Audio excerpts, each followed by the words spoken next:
Good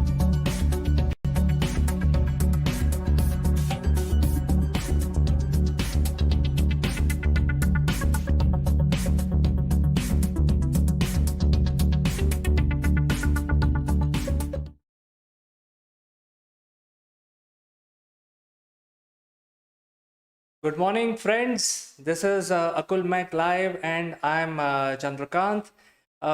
This Bollywood scandal has erupted in a big thing because the entire case of the NCB and authorities are dependent on the WhatsApp chat between the people, the Bollywood celebrity star kids, and it makes you wonder, why WhatsApp chats are being used. So I think we will examine this whole incident, which is related to technology in Morning Brew. So WhatsApp has been acquired by Facebook, and WhatsApp has already clarified that their chats are end-to-end encrypted.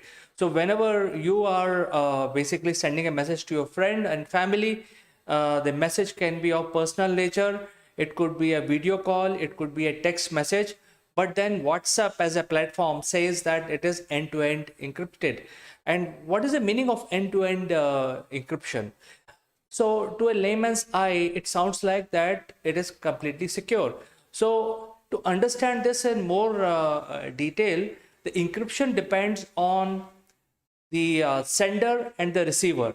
And there is no other person who can intercept that message or a video call and then get access to your WhatsApp chat. And not even the WhatsApp employee or Facebook employees. They cannot do anything. So it is the message, when it is transmitted from your mobile device, can be decrypted only by the recipient mobile device. Now this is applicable for messages, your video messages, or also video calls. It is end-to-end encrypted. And I think this is one of the selling point of WhatsApp, saying that the conversation between two people are encrypted and nobody can see it. So hence it is completely secure. However, when we talk about the celebrity star kid, which is the recent cases from Bollywood, and it is becoming more scandalous, it seems that the whole case is dependent on the WhatsApp chat messages. And I mean, if you go back in history a few months back, there was a chat message from Ria Chakrabarti, which was presented as a sort of a proof into the court, and based on that the bail was denied. In our country, bail is the norm and jail is an exception, because all parameters are basically eliminated before a person is given a punishment. So that is the basis of the legal system in India. So therefore bail is denied based on very serious charges put across by authorities on the basis of these WhatsApp chats. And if you look back again in history, the Deepika Padukone was also called for interrogation, and there are many others, all of them on the basis of WhatsApp chat. And then further investigation on that basis, the authorities were able to arrest more people and get more witnesses to corroborate the motive behind sending those messages. And they were able to substantiate their stand in the court of law. And the same thing is happening in the case of Aryan Khan, whereas if you switch on the TV, there are 2 points being discussed right now. One is, hey, the quantity of the narcotics recovered was below certain threshold, so he should be given a bail as per the law. However, the authorities have moved away from that point. I mean, that was the point applicable during the first hearing. But after that, lots have flown under the bridge. And now the charges are of a conspiracy. That means these guys, even though they are celebrity kids, they were negotiating with global narcotics dealers. And there are WhatsApp chat with those people, and so on and so forth. And that is why the other star kid is now being interrogated, which is the other photograph. And there are others also in lineup, as we keep hearing. So when the WhatsApp chat and the platform says that you are end-to-end encrypted, how authorities are able to access or gain access to this particular chat messages which are being done between two people. So we are not discussing the case today. We are only discussing the technical aspects related to information technology, and more so with WhatsApp encrypted messages. So the authorities are presenting these cases as their sort of evidence they have received or they generated during the interrogation. So it all boiled down to the legal system, basically. There is nothing wrong with WhatsApp, or there is nothing wrong with technology. Your messages are encrypted. However, unlike the other countries like US, where in order to gain access to your mobile devices and your laptop, police need to get a warrant issued by the court. But here, if the police demand that, hey, hand over your mobile device, the suspect has to hand over the mobile device, and in front of police, they will have to open the mobile device. Once the mobile device is opened, then everyone can read your messages and all that, and they can even make a copy. So it's as good as you're seeing it. So I think there is a gap in the law where the personal messages can be without any hindrance or without any authority or without any approval from the court can be accessed by the law enforcement authorities. So this is the one fact. So that means if you're arrested on some suspicion, they can get access to your mobile device. They can download the chat messages once you have scanned your biometrics or input your password, and they can access it. They can keep a copy of their devices. They can even take screenshots of these messages and keep it as a proof. That is as far as the legal system when it comes to the jurisdiction during remand. Remand is typically of 14 days, and during this 14 days, the police has to build case against a bail. So if in 14 days, if the police is not able to make a case, then the bail is granted. So remand is that period, a time given, a window given to the police where they can build their case. After the remand, then they will have to release the person. They cannot legally keep it. So the legal system is slightly hazy in India. I think it requires a little bit of more refinement when it comes to using these things. Second thing is that they can actually approach the companies like WhatsApp or Facebook. They can ask these guys, Apple, to release the chat of two individuals, and they have to give some government orders. On that basis, these companies will have to release the data of the suspect. So these are the two methods by which the chats can be made public. Now, in this case, what is happening is that the chats are readily available since there is no legal protection with regard to providing access to the mobile devices, personal assets of the suspect. That is why it's very simple. They just ask the suspect to give the password, and then after that, they can keep the database on their police systems and then present this as a evidence during the remand period and deny bail, so that the court denies bail to the suspect. So this is what is happening as far as the legal system is concerned.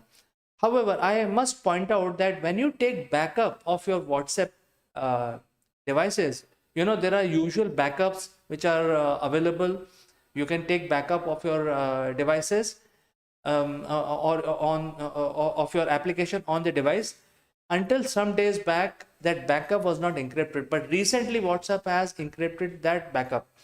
So a few days back, if you have not done any backup recently, then your the law enforcement will be able to get the raw data on their machines, and they will have access to the entire database. They can download the database, and then that will be the evidence. So friends, this is something which I thought I will bring, and it could be confusion among the mind of common people, how WhatsApp has been used as a sort of a tool when they say that their information is encrypted. So I just wanted to clarify by taking these examples. My intention is not to discuss the case at all. I'm only talking about encryption of WhatsApp messages and how a third person can access it in India. So if you like, do send me your comments. I'll reply to each and every one of your comment, and I will catch you in the next one.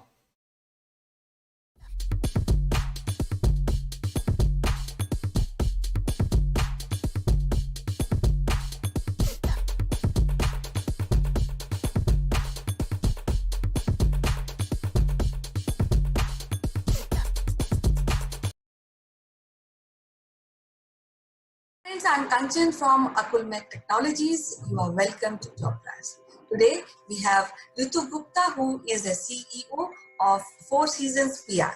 And as you know, she has a deep interest in Ramayana. Welcome to the show, Ritu. Thank you so much. Ritu, we see an instance we had been discussing about few aspects of the life of Ram. You see, in those eras, those times, king to marry multiple times. They used to have multiple wives. But Ram married once and he devoted all of his life to Sita. So would you like to throw some light on this aspect of Ram? During those days, for men, especially from the royal family, there was no rule forbidding them not having multiple wives. But Ram had only one wife, Sita, and which shows that he was a very honest person, and which also added to his greatness. Now, when he was in exile in a remote jungle, he was seduced by Ravan's sister Shupnaka. She tried seducing him, but then Ram never lost his control. Now, this thing says that he was a ideal husband and ideal lover too. He followed the path of Dharma, and this Dharma protected him in return. And that is why he could win the war against Ravana. So Ram was an ideal man. He loved his wife. Sita ji had her own identity also. And they basically, this story, Ramayana, is about two characters, Ram and Sita. And they both were great lovers. So this is it. Ram was an ideal husband, and I think every husband should be an ideal husband. Like Ram, he was a perfect gentleman, and he protected his wife, loved her thoroughly, and in wife in return always did what husband wanted to. Okay, when we are in modern times, and when we look back, and when there were a chance for him to really get married, and he can go for another wife also at that point of time. But he didn't. So what this signifies? In today's time, if I take it, should I take it from today's time? Yeah. In today's time, it's very difficult. What I see, people divorcing, people are into live-in relationships, and they are getting married multiple times, and it's very common in metro cities especially. So I think Ram was never into all these kind of hassles. His life was on domestic front and on personal front. His life was away from all these hassles, and so he could become a very good king also later on when he came back from exile. So if you are personally satisfied, you're professionally satisfied too. So on his domestic front, he was very much happy, a satisfied man. He gave 100% to his wife, and in return he got 200%. In today's world, if I see, this signifies that people are not happy. The loyalty factor is not there, and that is why they are not personally happy, and they are not professionally happy too. So people should be honest in their relationships, like Lord Ram was. They should be loyal, and they should be loving, and should sacrifice certain things which are not important in life to be giving 100% to your domestic life. Yeah, correctly, you have mentioned. We'll meet again with the other aspect of and discuss the other aspect of the life of Ram. Thank you, Kanchan. Thank you so much. I'll see you tomorrow again. Bye-bye. See you. Bye-bye.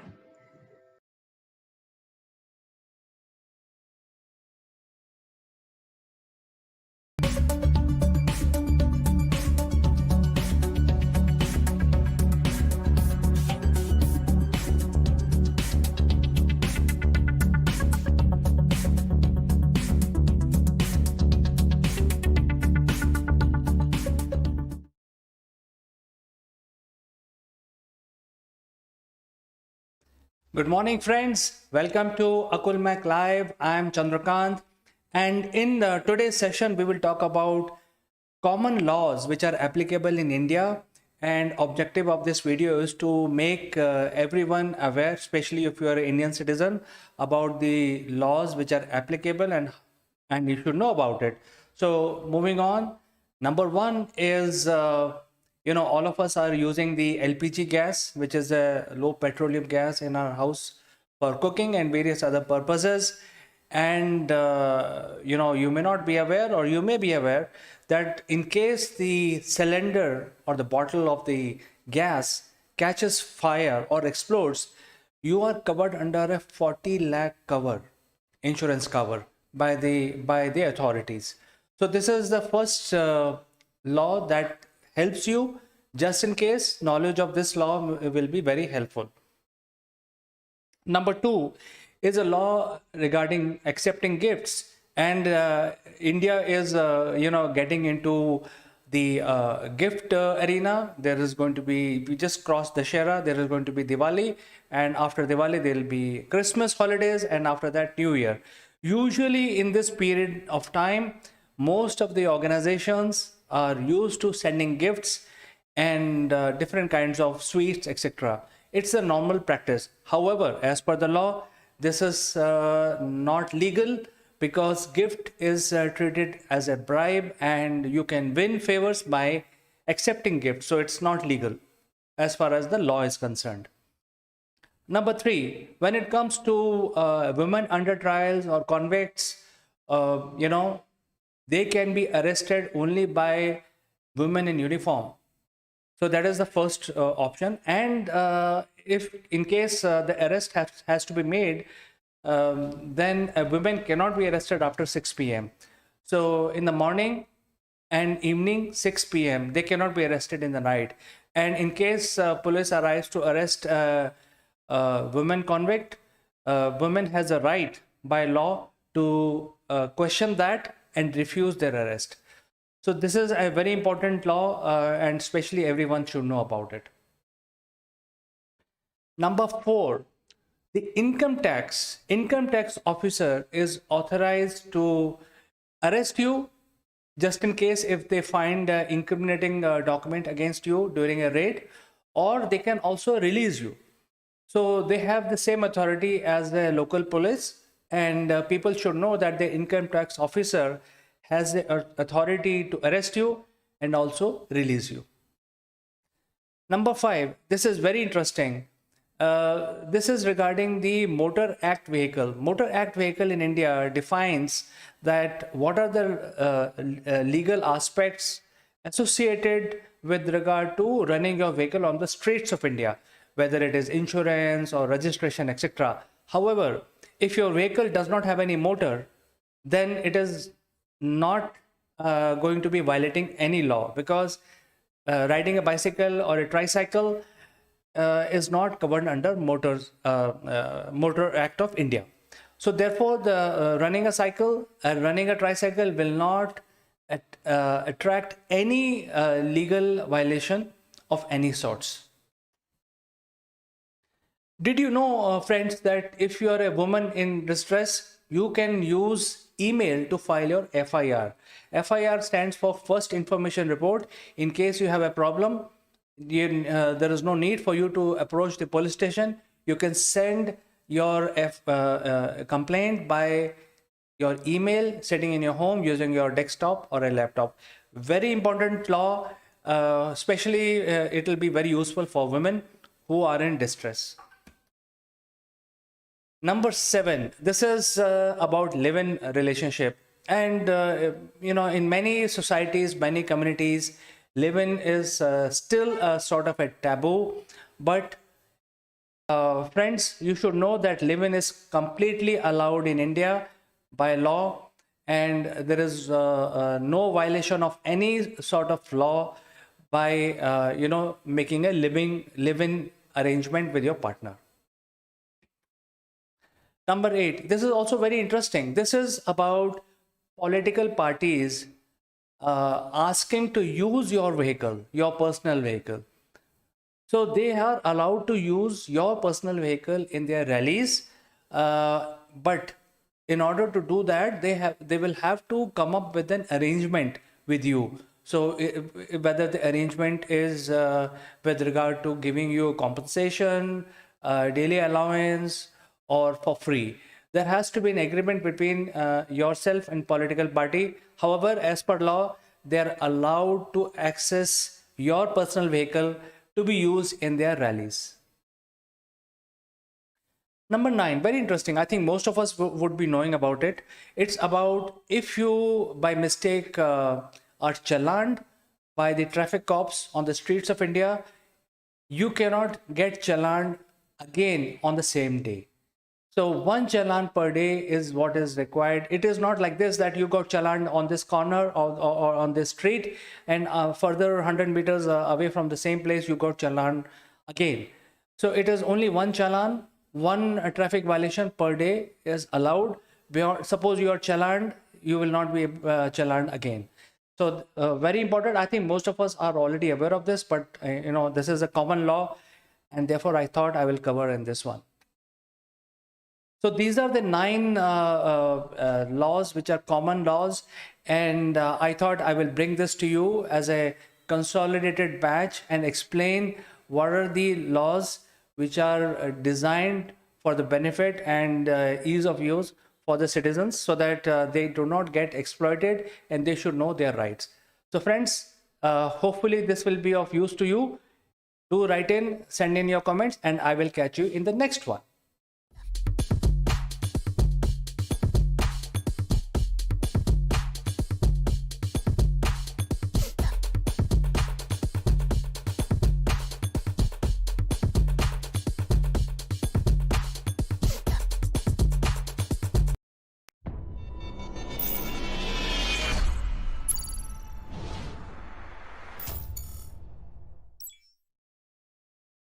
Hello friends, welcome to Akulmach Live. I am Kanchan Verma, and today is Wednesday and we are discussing music. And you know that Indian Raga is a unique and central feature of Indian classical music tradition. And to discuss this, we have a special guest in our episode. So stick around to this episode till the end. It will be very interesting episode for you.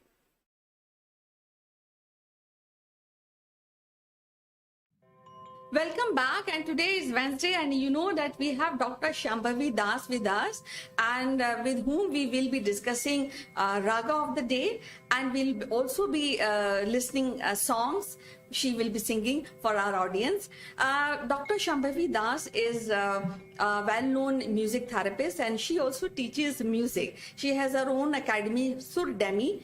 So without wasting any further moment, I would like to welcome her. Welcome to the show, Shambhavi. How are you doing today? Thank you, Kanchanji, for inviting me once again. I'm really glad to be here. I'm doing very good. Thank you. Well, as usual, we would like to know what rag we are discussing today. So today I will be discussing Rag Shiv Ranjini, which is very popular in Bollywood songs, I mean the old movie songs. And it has a lot of therapeutic aspects as well, which I would like to discuss.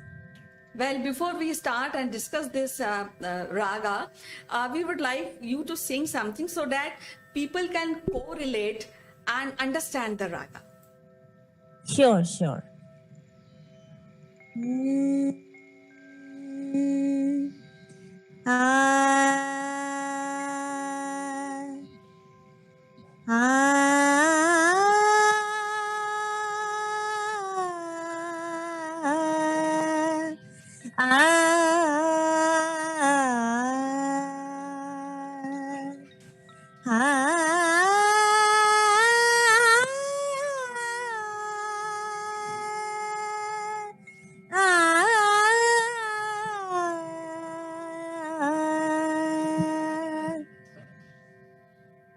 It's really I really feeling very good after listening this song.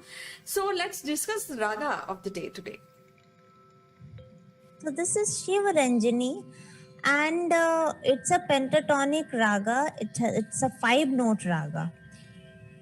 Sare, and as you just heard, it's a pathos raga, and it is very important for depression patients, like, because it vents out the feelings in the depressed people. So if you are a very sorrowful, and if you listen to this song for a longer time, it will create a little urge to cry, and chemicals which normally built up during the depression, and it may result in a very dangerous diseases like heart attack. So if you cry and vent out, so when your tears come out, it is very important. And now even the big researchers have shown that crying is very important if you have some stress, tension, and if that stress takes a very advanced stage like depression,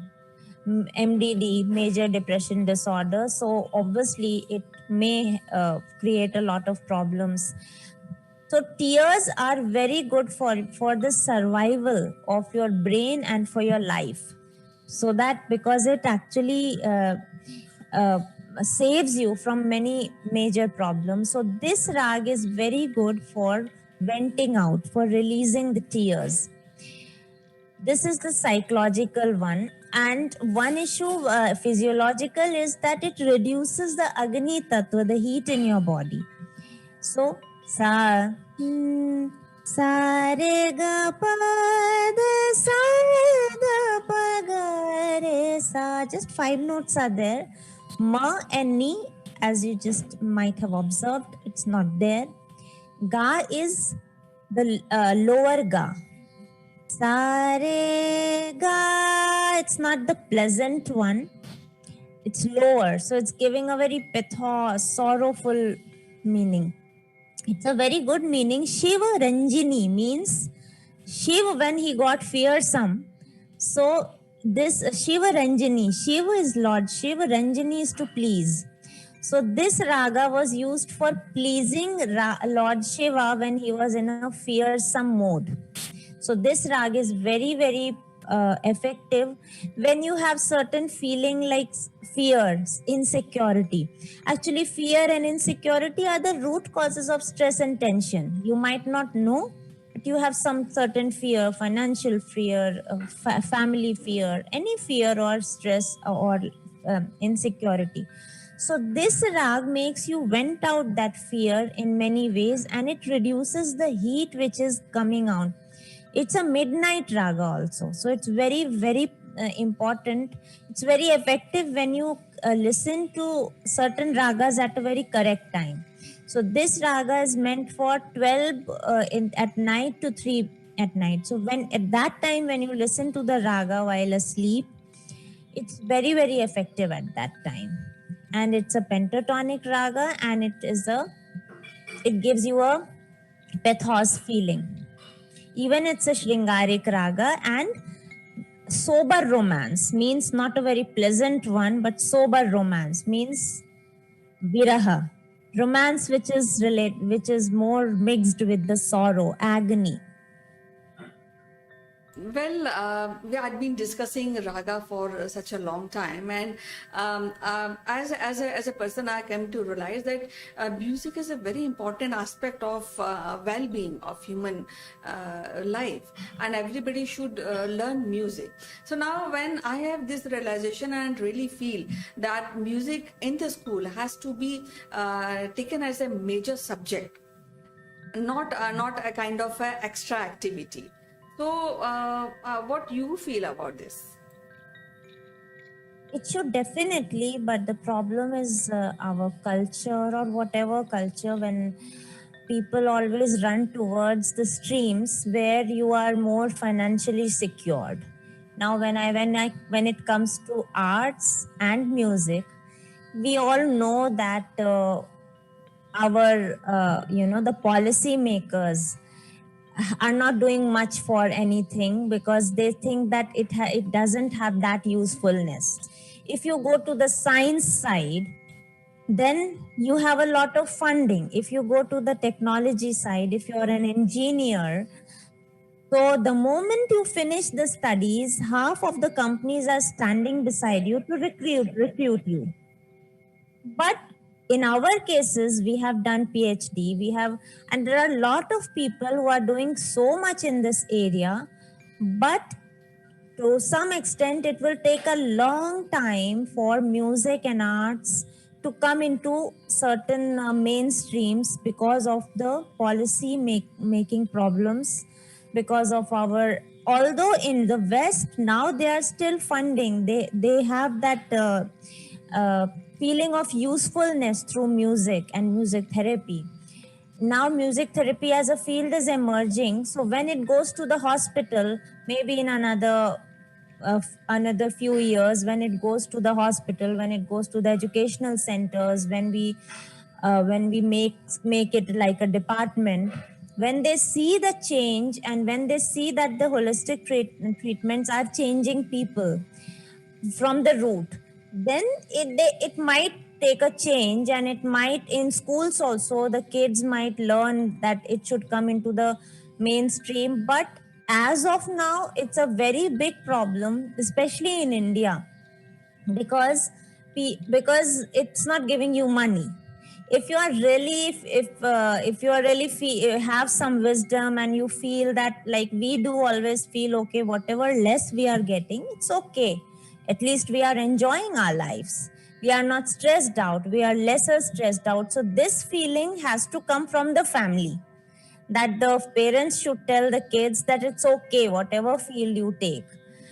In these fields, when it comes to the financial, you have to work a lot harder to achieve that, financial positions. Because even in these fields, I have seen in the COVID areas, many maestros died because of the deprivation of money, and they appealed to the government, because there were no concerts, even big maestros, the Padma Shri, Padma Bhushans.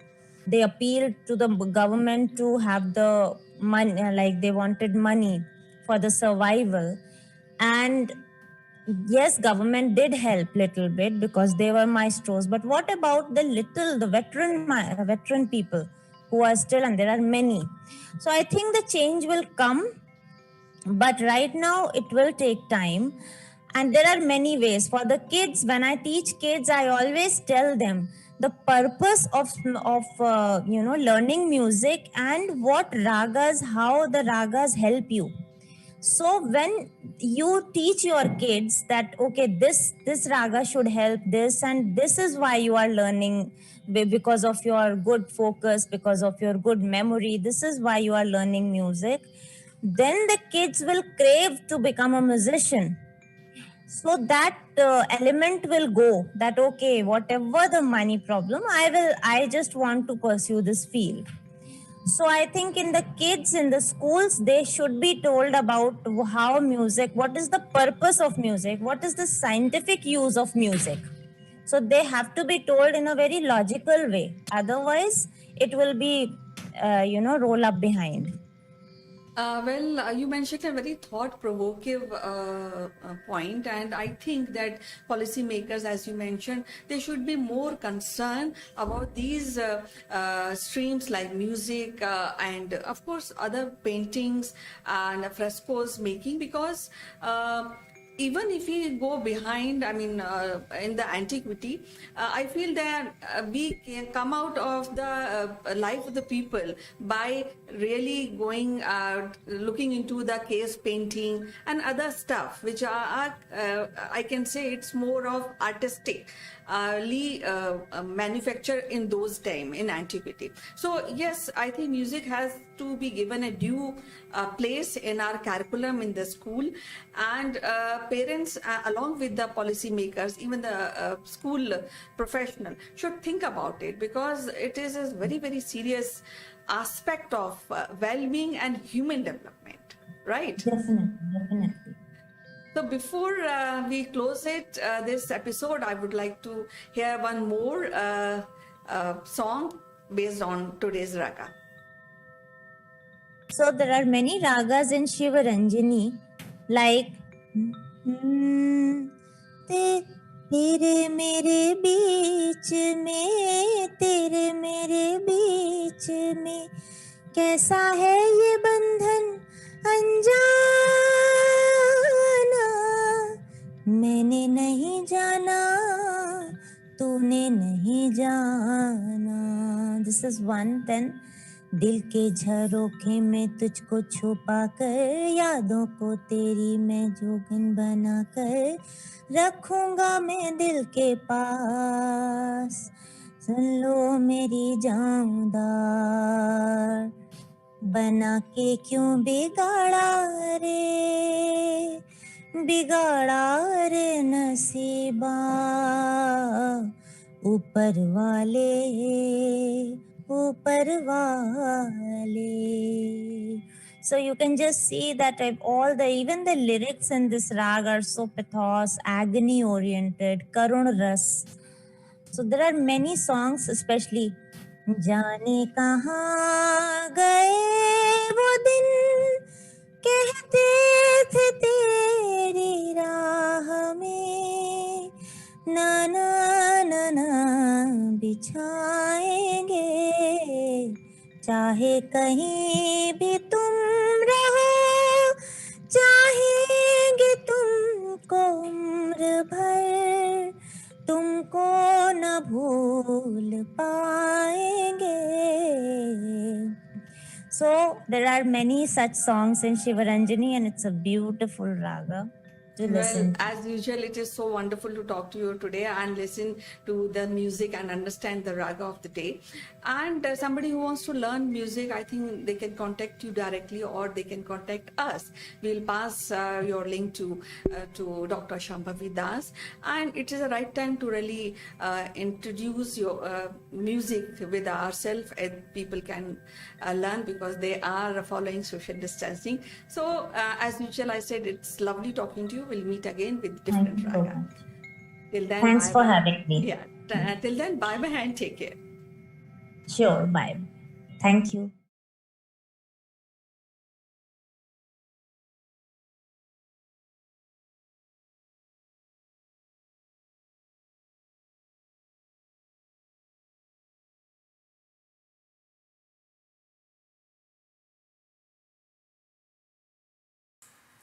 Hello friends, this is Chandrakant from Akulmach Technologies, and welcome to Top Brass DQ. And the DQ stands for Digital Quotient. And in this series, our objective is to increase the DQ for every citizen of the world. The objective really is very clearly defined. It's basically increasing the ability to understand the digital world in a much better way, and this is the first chapter of that series. There are 24 more to go. This chapter is focused on digital identity. So let's discuss about the digital identity and how it affects.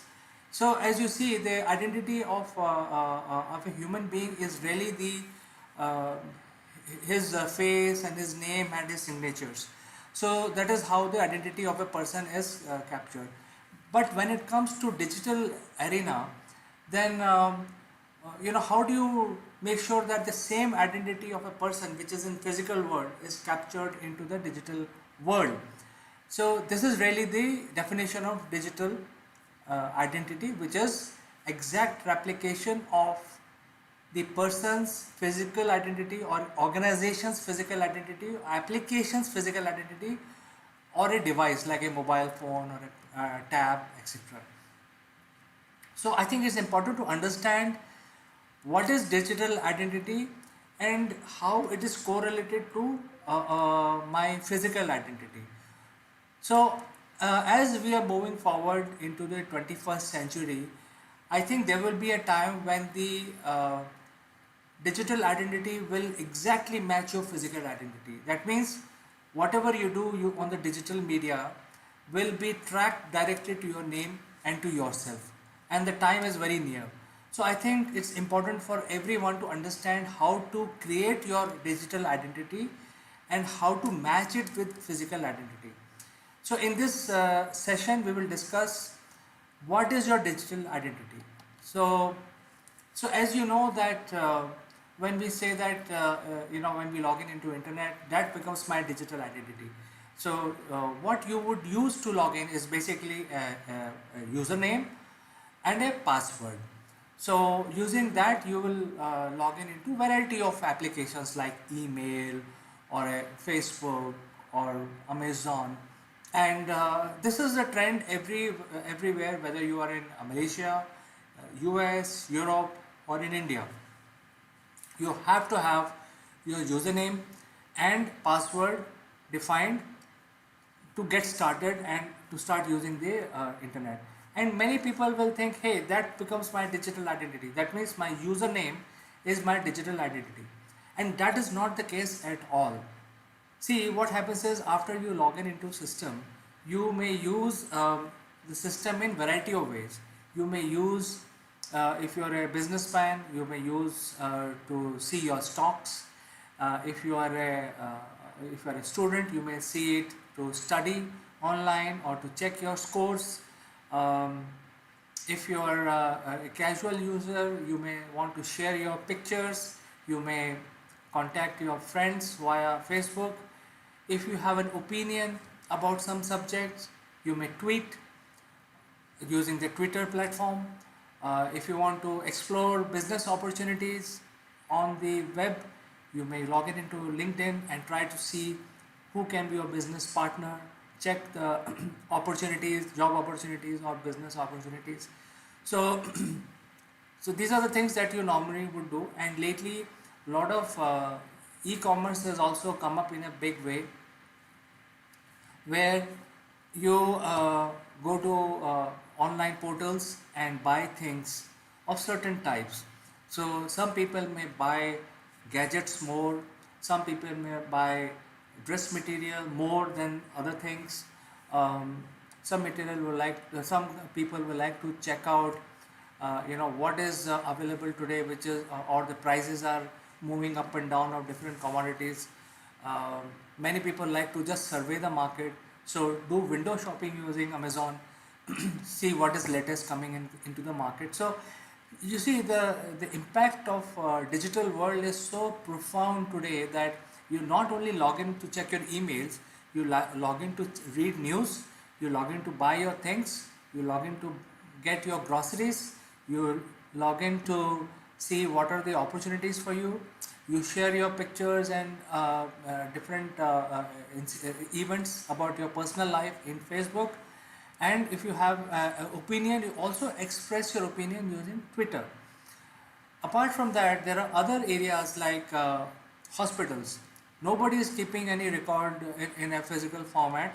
All the history of a patient goes into some sort of a system. It is immediately digitized, kept it as a record. So you see, if you summarize all this, your identity today is made of various aspects. It's not only dependent on the username that you have chosen. It is actually your behavior on the internet. It is tracked and segmentized you in a particular bucket. So what happens is, if somebody is looking for a certain segment of people, you will come into that list. Say some business is looking for trying to sell insurance, and they want to basically reach out to people who are in the age group of 25 to 35, and they had certain behavior. And if you happen to show that behavior on the internet, automatically you become their target audience. So the behavior plays a major role. How you basically use the system plays a major role in determining your identity today. Going forward, it will be even more smarter to track you down. So it's not only your username, it is how you basically use various systems on the internet, and that becomes part of our identity. For example, if you're doing a review of legal systems, so the chances are either you require some help, so lawyers can proactively reach out to you, or you are generally concerned about legal system, you want to give an opinion. So the legal fraternity would be informed that so and so person is trying to make inquiry in the legal system. So you see, it doesn't matter what name you have. You can name yourself Casanova, but it won't matter, because Your identity is a combination of various factors today, and everyone in the world must know how their identity is being maintained or being viewed on the internet. So it's important. So I think we have understood what is the digital identity, and we have to see that our identity is not misused. Uh, Things like your personal physical appearance has identification mark. If you fill out any application today for any admission, they will ask your identification mark. So you would say, hey, I have a mole on my forehead, or I have uh, 11 fingers. So everyone has some identity. I have a scar on my left hand, right cheek, etc. Everyone would be having an identity, and so your face becomes your biggest identity. So there was a time when the finger scanning used to be considered as a foolproof identification, and about 10-15 years back there was a huge ho-halla about biometrics and all that. Now even the biometrics can be fooled. People have realized that it's the finger scanning data which is kept in certain database, and that can be hacked, then your identity can be lost. So industry has moved along. They are not dependent on uh, the finger scanning as a password. So the emergence of finger scanning basically happened because it was easy to have a finger scan as your password, because your finger scan is very unique. In fact, there is no other person in the world which will have your kind of a finger. So logically it was felt that finger scanning is the best method, and that way you don't have to remember your password, and you carry your finger always with you. So all you have to do, give your username, scan your finger, and that's it. You're in the system, you're in the internet. But then it also had a lot of pitfalls, and because of that, now the emerging trend is the face recognition, because your face is your exact replication of your physical personification. So capture the face into the system in such a way that it exactly matches your digital identity. So world is moving towards that, and now this technology is so advanced that even if you wear a mask on your face, you can still be identified. So for example, if you walk into a bank, there is a CCTV camera capturing your image, and that image will, even though you have put a mask on your face, can identify you as XYZ. So this technology has evolved to so much, very rapidly evolved into this arena, and that is why it has become very, very powerful, and it's much closer now to replicate your personal identification with your digital identification. So I think even though you have multiple passwords in the system, say for example Facebook, you have one password, and LinkedIn you have another, and you may think that, hey, I'm trying to protect myself by having different passwords and different usernames, but that won't help you, because your identification is captured by the face. And this technology is now available across multiple platforms. In fact, the mobile players have come up in a big way. All the mobile handsets, devices have the face recognition, so you don't have to press a finger, you just look at the mobile and it opens up. So this is where the world is moving. So that is why it is very important to know to capture your personal identification into digital world. And how do you do that? And also protect it, because once you have come closer, you have to make sure that your digital identity is not misused. So because there are various threats which are available today, and there are some people who are out there to steal your identity. So that, for example, I would say that if you some people give their date of birth, and they manage their passwords using their date of birth. So it's very simple for any hacker, a smart hacker who can, if your date of birth is known to him, he can crack your password. So the things like that, even though when you're capturing yourself into digital world, you have to ensure that how you're using the system. That is going to reveal you in the digital world. And if you're also giving information like your date of birth, etc., that can be misused against you. So how do you prevent all that is the question. So we will tackle some of these things. See, the whole thing is that if somebody is trying to steal data of say 1 million people, the easiest way to do it is use unprotected Wi-Fi systems. Say Wi-Fi in a lounge or a coffee shop or an airport or in railway station, which are not very well protected Wi-Fi. Why the hackers who are trying to steal your identity will use this method?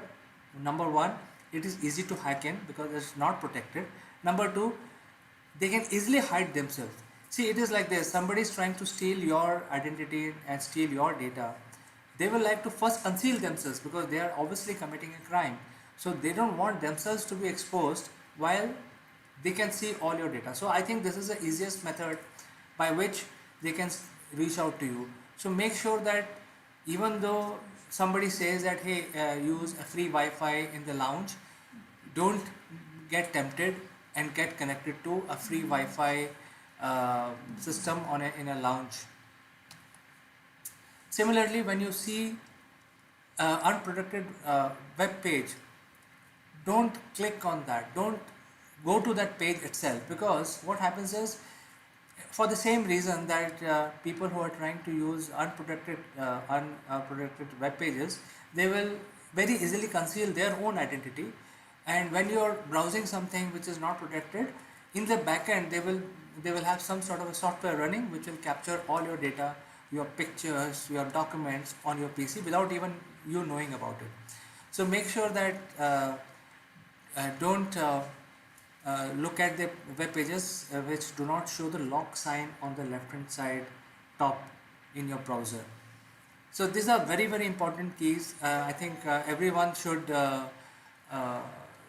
make sure that they don't look, have caution not to look at the unprotected websites. At the same time, a lot of phishing activity happens. So what is phishing? It's basically some a bad person sends you an email posing as your banker, for example. So you get an email from your banker saying, hey, why don't you click on this web page to revalidate your credit card or revalidate this XYZ things that the bank wants. So make sure before you start clicking at that email, because the email will capture the logo of your bank very nicely, but when you look at the website carefully, there will be one or two spellings here and there, some spelling mistakes. So before you start clicking on these phishing emails or any email from a bank, make sure that you read the web link carefully, very, very carefully. The chances are most of the bankers don't send you any email. They will not send you any link to click. Rather, they will ask you to visit their website and then use their banking system. They will not send you an email. So the things are small things like this. If you take care, the chances are that you will be safer and your identity will be safe as well. The best method to protect your identity is to use a strong password. So what is a strong password? Strong password is not your date of birth and if your name is Alan 223355, not like that. So it's very easy to crack. What you have to do is basically give special characters at special, use alphanumeric, sometimes capital letters and sometimes small letters, and also use special characters which are very difficult to crack or very difficult to imagine, because the special characters like star, hash, they do not correlate to anything in your personal life. So it's very difficult for anyone, even your known people, to crack your password. So make sure that your passwords are very, very strong. Use special characters use combination of capital letters and small letters. At the same time, change your password frequently. Even though you are using a very strong password methodology, but still it is advisable to change your passwords frequently. Make sure that you have the two-factor authentications enabled across all platforms. So if you follow this the strong password, chances are the systems will be much more secure for you, and people will not be able to hack into your personal data. And the last is privacy policies. So when you want to share some picture with your friends, but you don't want to share that picture with public, all that is determined by the privacy policies of your social media accounts. So the privacy policies of the social media accounts are regularly updated by the social media players. So you have to make sure that these policies are reviewed by you regularly. If there is a change, usually the social media players will tell you about it, that this change is happening, and make sure that you read all these policies carefully and enable those features which are meaningful for you or which you want. Make sure that certain pictures of your family gathering you don't want to share with a lot of people. So make sure that you define your privacy policies, your privacy levels in your social media accounts, to make sure that your identity is not thrown open for anyone to know about. So these are certain things that um, if you follow and do these things, you will be much more literate in terms of understanding your digital identity. And there is no point in assuming anything that, hey, if I have my password secure, I have a strong password. Your behavior itself will reveal a lot of things about you. So make sure that you have the right behavior when you're using the digital systems. Also make sure that you change your password, and very important, make sure that you use a face recognition technology wherever is possible, so that you use the best of the breed which is available to protect yourself. So with this, I will end the session today. Dear friends, write to me, give your comments about this. Anything else you want me to include in the next session, we can do that. I can take up the questions raised by you in the next session. But until then, I like to say goodbye, and I wait to hear from you. Bye-bye.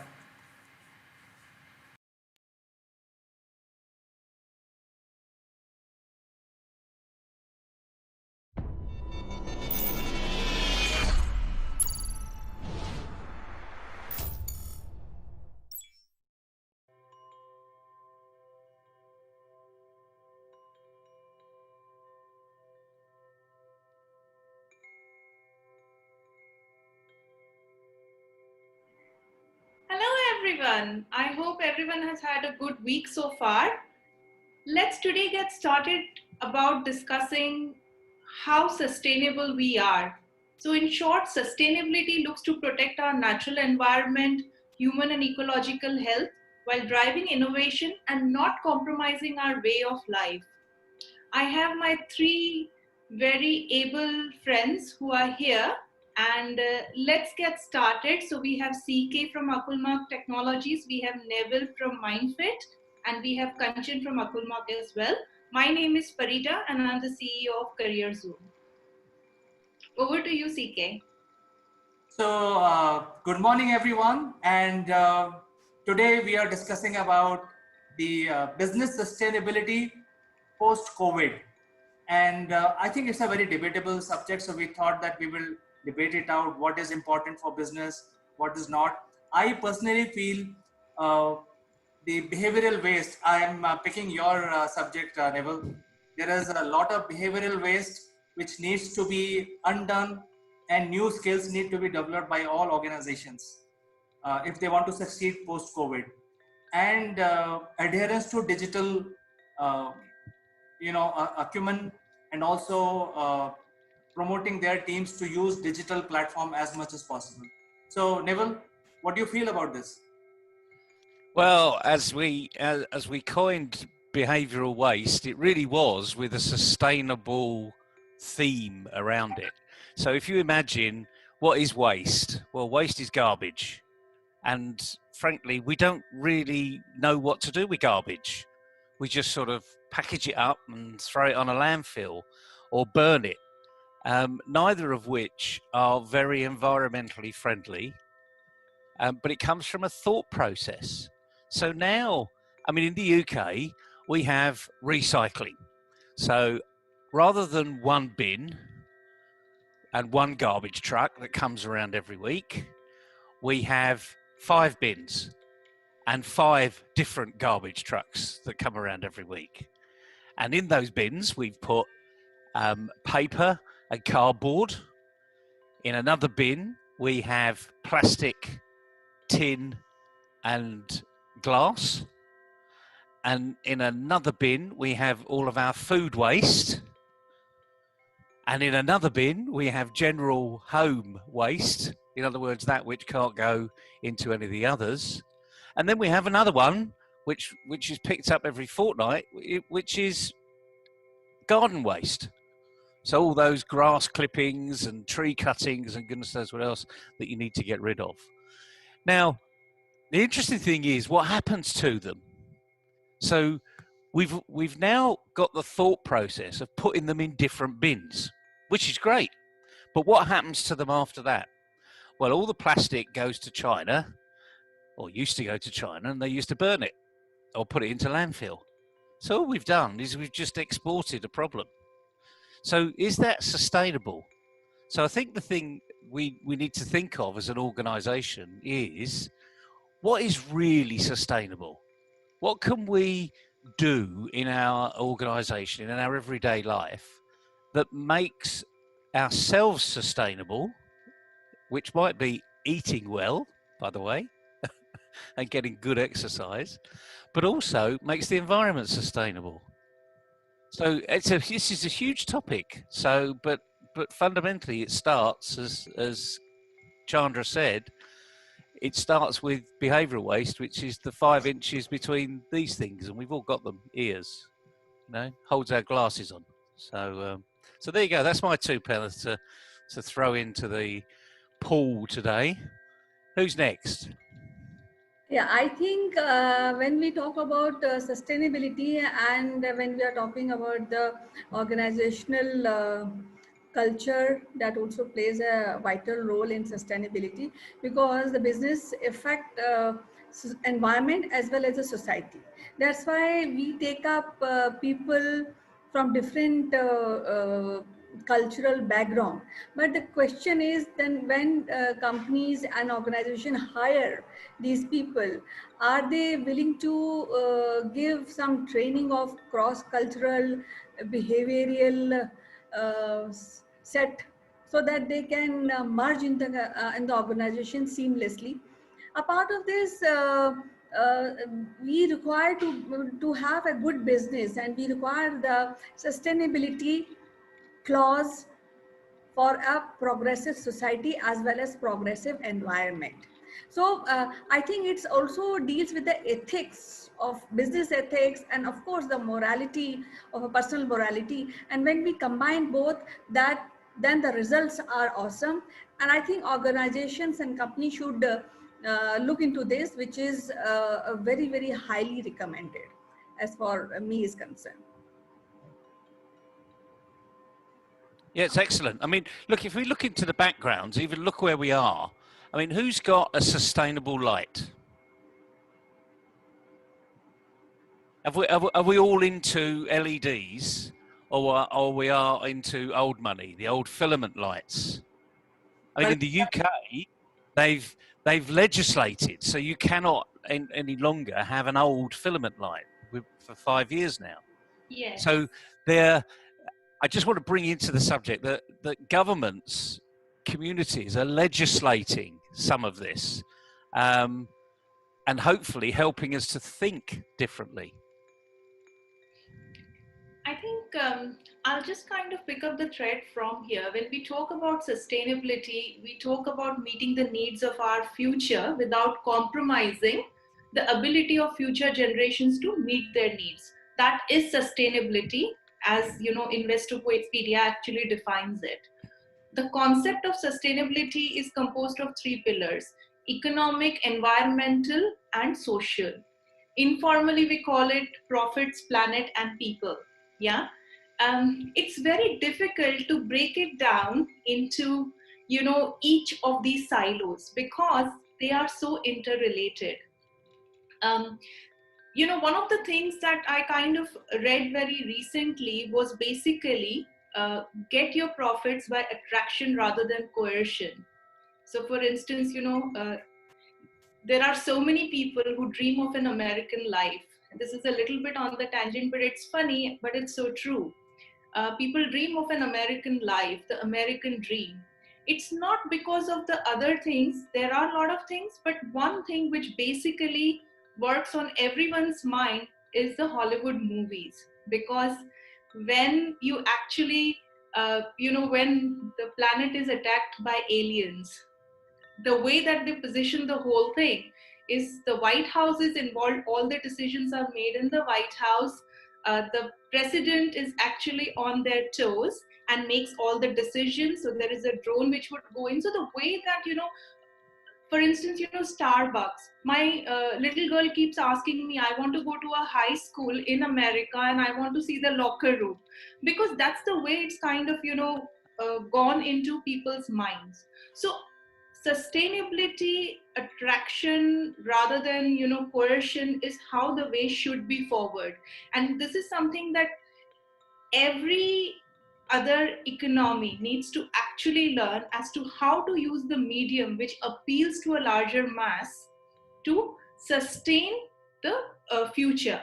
So this was a little bit on a tangent, little bit funny, but I just thought it's important to bring this up as well, because sustainability is not about today.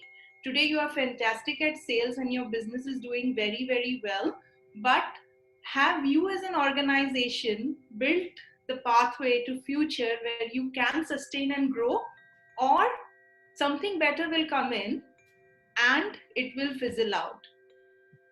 CK, I ask you, because you deal with so many people, you speak to so many leaders.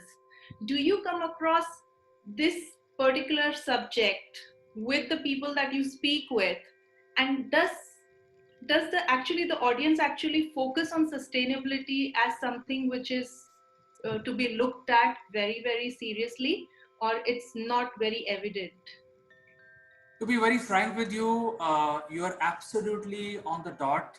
It is not at all in people's mind. They're not even focused on this aspect. And in spite of suffering, people are losing job, but they don't want to change their ways. And that is a reality, because as you rightly said, I talk to at least one leader from the industry per day, sometimes two and sometimes three years also. So I talk to a lot of people. I interview them, I ask them a lot of questions, but nobody talks about how they solve the issue, specifically with regard to post-COVID, where everybody is suffering.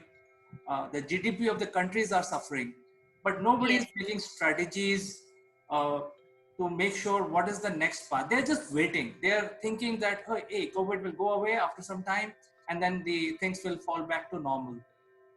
Nobody is planning. So let me tell something specific, which is regard to our company, which is Akulmach. Now, we are not a very old company. We are 3 years old company, and we specialize in business consulting.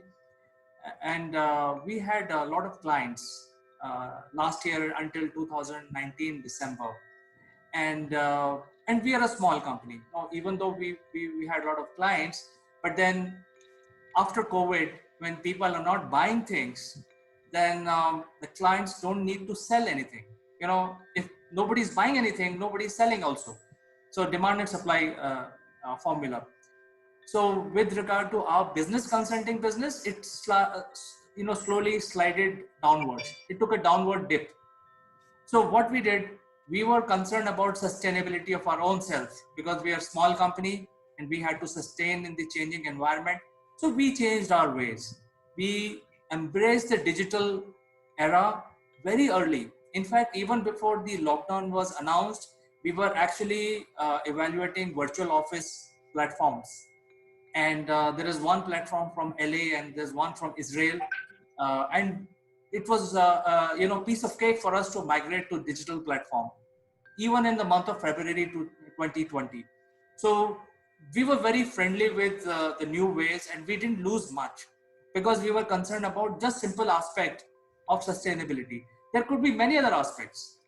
There could be, for large corporation, there could be 1,000 other issues which they need to focus on and bring in their strategy.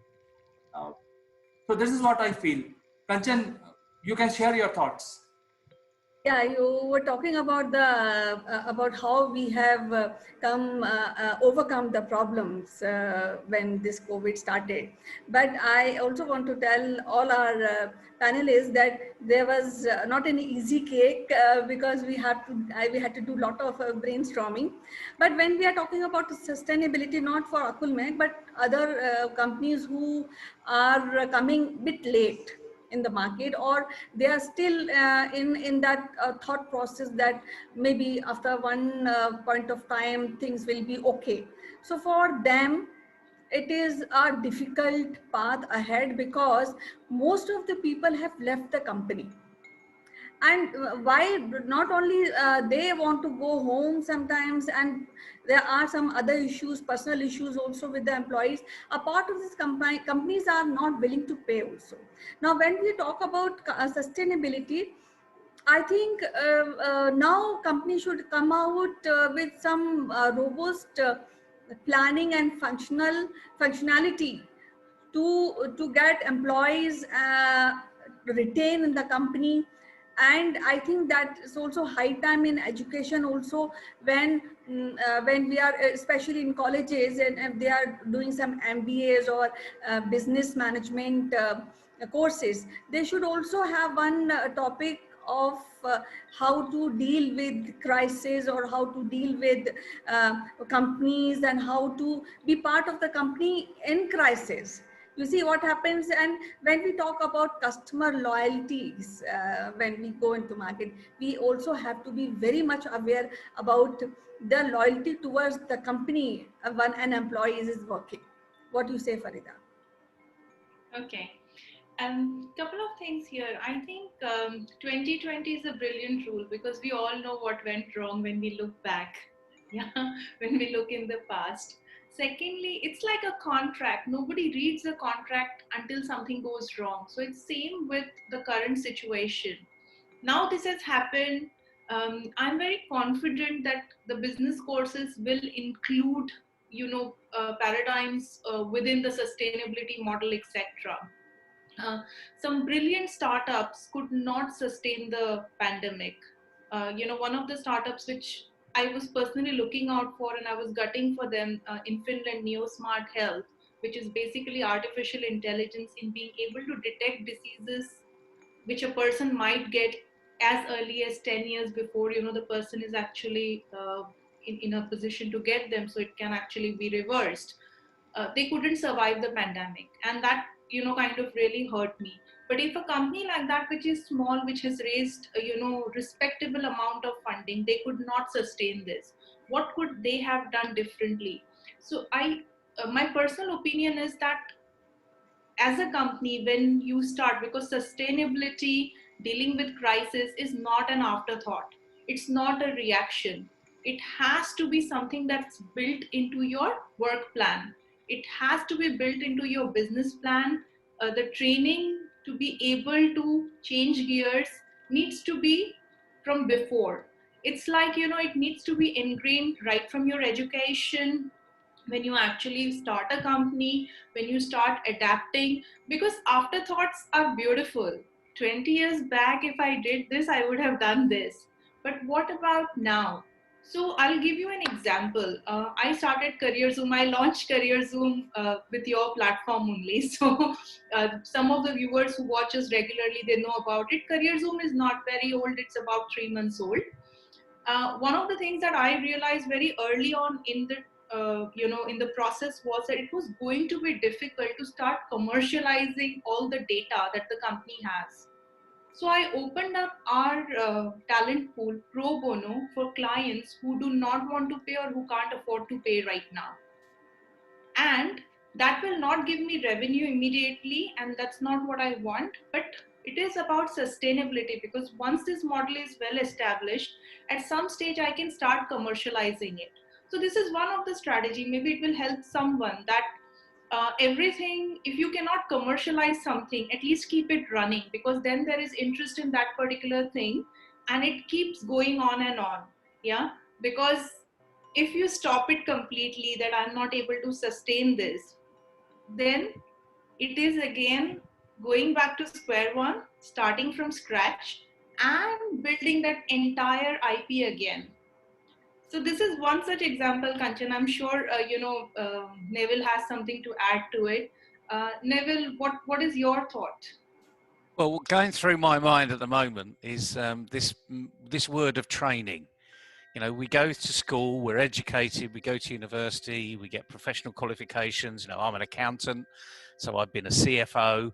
And there was a joke that was going around during one of the first recessions, before you were born, Farida, but back in sort of 92, one of the big recessions that hit the UK. And the CFOs did what every CFO does. They look at the budget and they cut. And they see what isn't sustainable. The word sustainability wasn't really used in those days, but they see what isn't sustainable. And the first thing they cut is training. And the interesting thing is, and here's the joke, okay? The CFO says, well, we need to cut training because if we have the training budget so high, they're going to leave. We're going to train them to be better than they currently are, and they'll leave. And the CEO turns around and says, well, what if we don't train them and they stay? Now, Yes. the thing is, but that's what we're locked into. So we need to be looking at the sustainability around not just the training arena. And for anyone listening, there are sustainable development goals, SDGs they call them. So if you look at the hashtag SDG, and you'll see hashtag SDG 2030 a lot of the times, because by 2030 there are particular targets that United Nations set out where we would have achieved. One of which is recycling materials, another one is education, another one is poverty. So these are real core deliverables, if you like, and there are 17 of them. So you can just literally go online and you will find one that's relevant to your particular industry, to your particular classification. And it gives you literally the whole plan of how you can go and do it, which is great. But as I have a laugh with my friends from the United Nations, this is nothing to do with the United Nations. This is about us as individuals on the planet. And the problem with it is they've got 17 brilliantly defined SDGs, but there's one missing, and it's SDG 0. And I'll give you a clue. It's the word behind me. Because if you don't have the right attitude, you're never going to do anything. If you don't think that planning is for you, guess what? You will fail. And it is, we need to go back down to basics here. You know, yes, we need to have the 3 Ps, you know, profit, planet, and people. But fundamentally, if people don't think how to make profits sustainable, how I'm walking on this planet and making it so that someone can walk in my footsteps, knowing that I've not damaged the planet. And the other thing is, and here's the irony, I spent 30 years in international oil and gas. I mean, I am Satan. I'm the devil, really, because we were an organization, and we had many organizations around the world, and we were taking our natural resources out of the ground. And the thing is, we can't replace these natural resources, but we can change them. So, sunlight. We all know about solar energy. water power. We all know about water power. Hydroelectric power has been around for 50 or 60 years.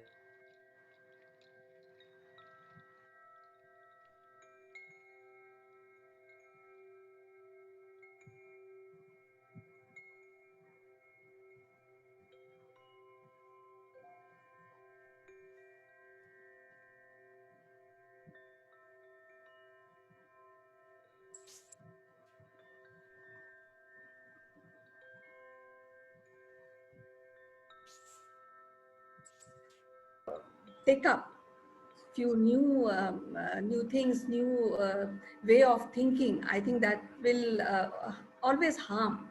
So it's better companies and as well as individuals should come out with new, think out of the box and come out more relevant support to the companies and the society. So that makes a lot of difference in the thinking process and of course in working process. What do you say, Chandrakant? Well, let me throw another example, because last time I threw example of my own company.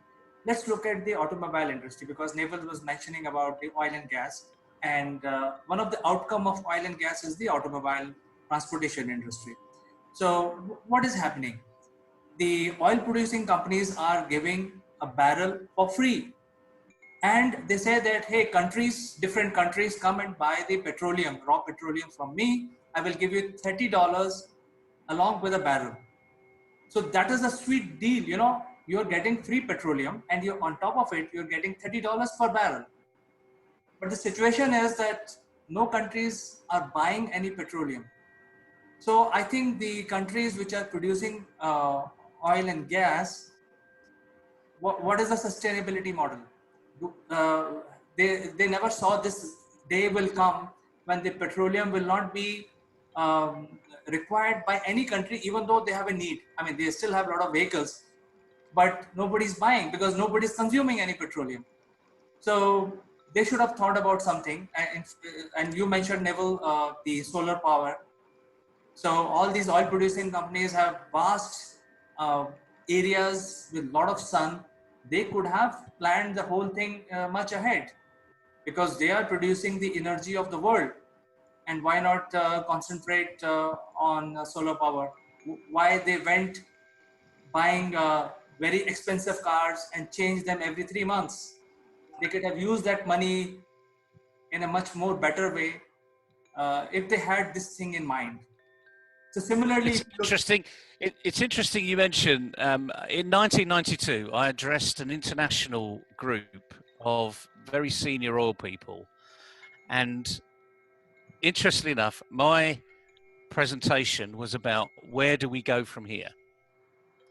And at the end of it, I just said, what if every oil company around the world, irrespective who they were, whether it was a state oil company or a small oil company, what if everyone donated and worked in a joint venture 1% of their net profit, and they put it into a pot, and all of the oil industry all of the industry companies could benefit from it, and looked at alternative energy? You could have heard a pin drop. It was almost like I was saying, this is heresy. Shoot this guy. Don't ever employ him, because he's actually saying it's the demise of the oil and gas. And the point is, I've just given a presentation which basically said we spend fortunes trying to maintain our oil and gas supply. The interesting thing is, although there are many big pools of energy under the ground that we've not found yet, and they will be there, the point is, if we just spent our time looking for alternatives, knowing that wherever we find these big pools of oil and gas, because that's what they are, they're reservoirs under the Earth's crust, wherever we find them will be really expensive to extract. They'll be miles down into the Earth's core. They'll be underneath the Arctic Circle or underneath the Antarctic Circle, where you can't put a drilling rig, so you're going to have to drill from miles and miles and miles away. And the point is, technology, even then, was saying we can do that. So, but their mindset was, this guy's talking nuts. You know, we're only going to be here for 20 years, so I'm just going to protect my little chief executive arena, and then I'm going to go and take my pension. But what we need is visionaries. And unfortunately, nobody listened to me at the time. They thought I was nuts, frankly. But if we'd have had, you know, the whole oil industry is works and keeps oil down at a cheap level, oil and gas at a cheap level, because there's this word joint venture. People joint venture together. So they share best practices, they share all of the real in-depth technologies around the world. So there isn't an oil company in the world that doesn't know what anyone else is doing. I mean, that is pretty unique. I mean, you can't say that about Microsoft or Google or any other organization out there. So if we could have just utilized that joint venture nature, and here's an opportunity for small businesses: work together, collaborate. It is actually one of the sustainable development goals. They actually mention this word collaboration, which is amazing. So if we could collaborate together, imagine what your industry would look like. So these are real simple things we can do, but you've got to change your attitude, not just to your business, but to your competition. See your competition as collaboration. You know, Farida was mentioning, you know, the models are changing. You can't just charge things now, because not only people can't afford it because of the COVID arena, but they're scared. But that's why we've got friends. You know, when we're scared, we hold someone's hand, and they hold someone's hand, and they hold someone's hand. We can do that in business. And we've just got to get back to the grassroots here of how are we going to work and succeed together, not as individuals, but as together. So sorry, I've thrown that little bomb in as usual, because I think we just miss some basics, and people miss the basics out there because they're always looking for the 1,000% improvement, where they should just look for the 1%. So let me take this forward. You know, the sustainability word is so important for any business and also for individual. And as Neville said rightly, the collaboration. Um, I think the key message that we want to give today is that collaboration is the mantra for success, especially for the SMEs. And because, you know, there is a limit to what each company can do individually, but if they 4 or 5 companies pool their skills and resources together, they can achieve, and they can probably compete with large corporations also in terms of quality, in terms of speed of delivery, in terms of value for money, etc. So I think that is where the good message that we would like to give. And Neville already said that he threw a bomb in it, but I think the collaboration is one of the subject that is important for everyone today.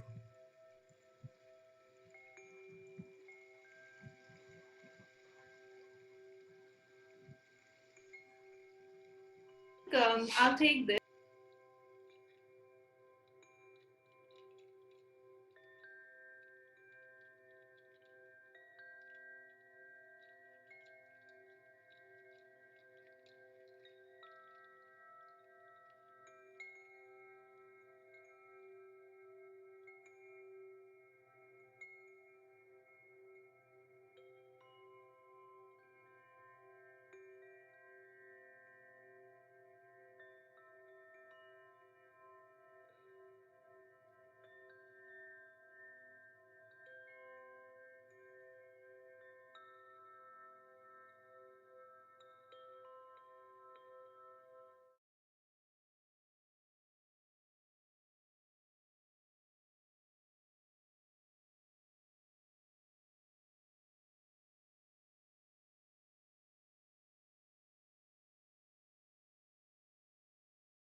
Hello, welcome to Akulmach Live. I'm Kanchan Verma, and today you all are welcome to our series of public relations and how this stream works for the benefit of businesses. Today we have a very seasoned professional, Ritu Gupta.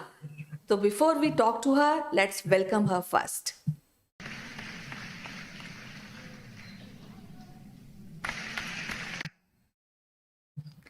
Hello, Ritu. Welcome to the show. How are you doing today? Thank you so much, Kanchan. It's so nice to be back on your show and speak about public relations. It's wonderful to be here. Thank you. Well, Ritu, it always is very interesting to talk to you and know a few finer points when we talk about public relations. And today, as you know, that we are discussing events. Now, when we are talking about events, so I really enjoyed going to events and just hang around and see new things. So I would like to ask you, what is the importance of events when we really talk about public relation activity? Okay, Kanchan. Events is one of the very important aspect of public relations, and especially in today's changing modern world, it's a very important aspect of public relations. And events, there are many events which are happening, let's say for Miss India or Filmfare Awards, and there are the political events, all kind of events happening all around the country, all around the globe. Now, these events are indirectly promoting the positive image of the concerned organization which is holding these events. Through the events, a kind of business licensing is established. And there are various event management companies, there are various corporates also, that they have a special department of event where they think of an event, they conceive an event, they design the event, then they hold the event purposefully so that they can, through the events, they can invite their guests, those important guests. Through them, their business, their profession can get enhancement. So these events these days are created to establish a positive public relations. And public relations here, it means that it is to promote the marketing image of the company. There are even I do organize various events where the events are created so that there is a purpose to gain profit in the business. So events are important in public relations. I understand this because as I told you, that I really enjoy going to events. Like if you recall, when we were in college, we used to visit trade fairs and all that. But there is one thing which is critical when we talk about events, and any business or any company they want to really go to the target audience. Exactly, they don't want any spillover when we talk about marketing strategy. So how this event will be able to really reach to the target people? Is there any way to do that?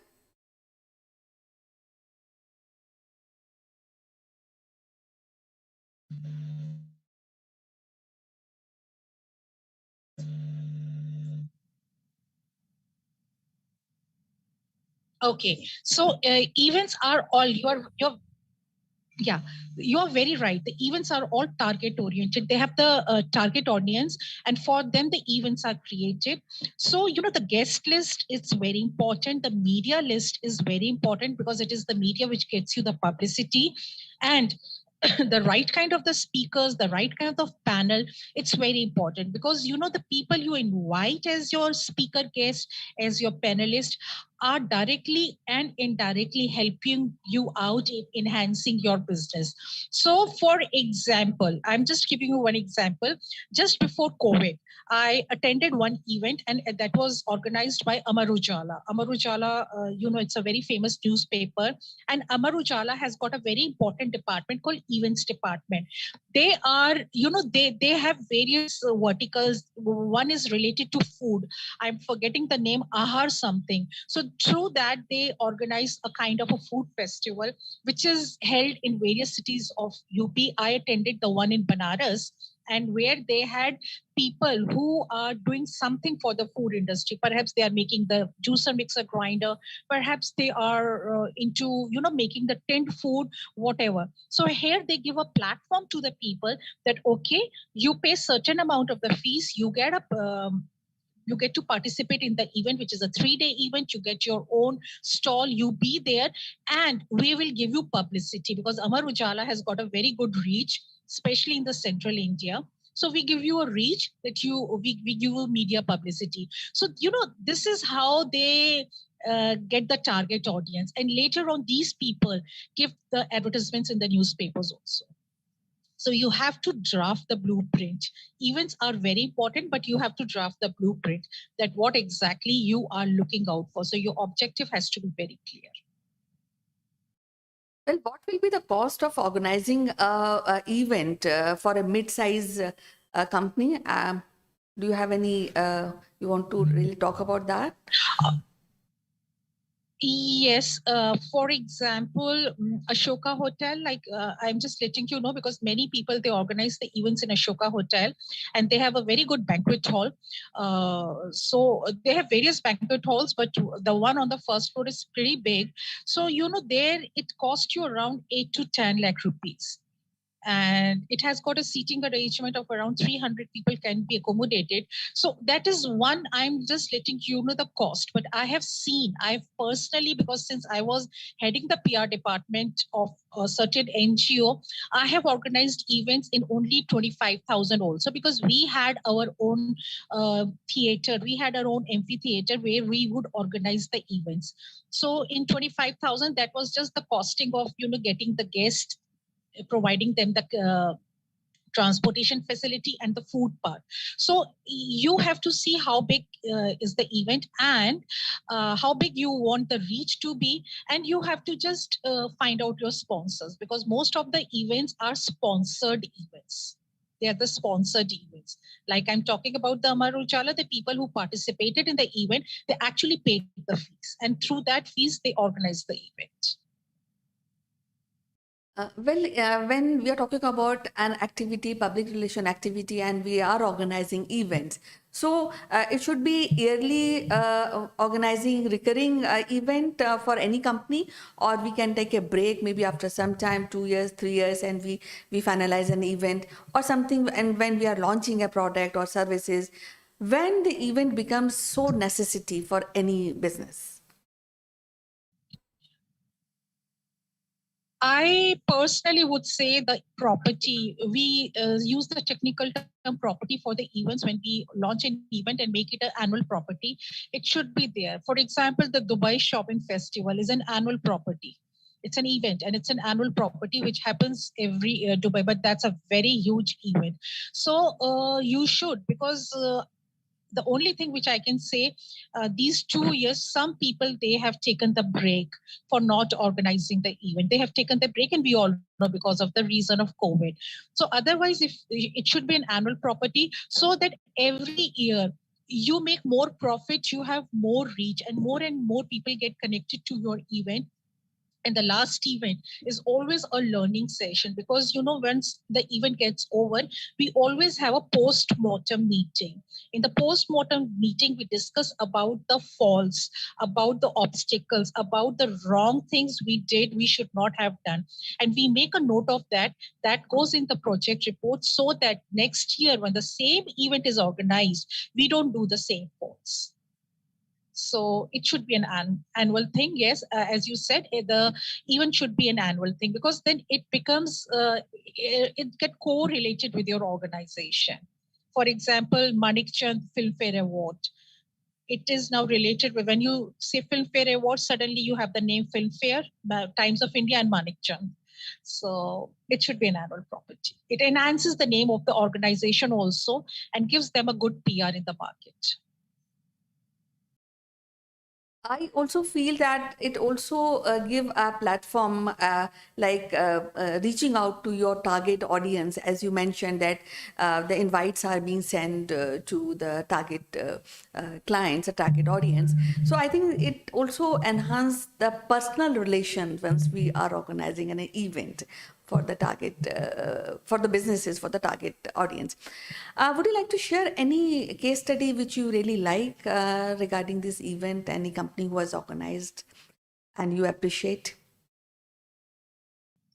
Okay, so I would talk about my own thing. So I have this think tank which is called CMPPR, and through that I organized the very first event, and it was a huge success. It was a political event, and it was about the situation in the Kashmir, terrorism, media, and Kashmir. That how media is handling the terrorism of Kashmir and how it presented to the general masses.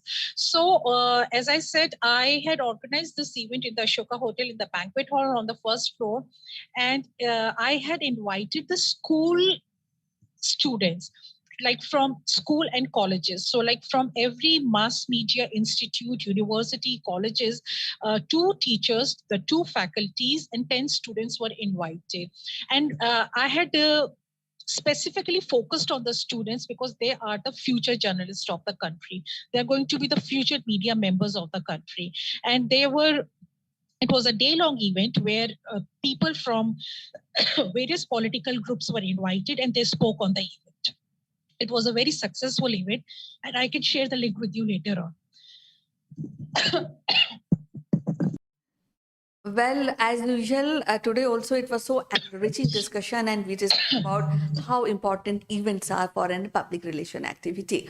So we'll be meeting again, Ritu, and discuss more profound aspects of public relation and how and why it is so important.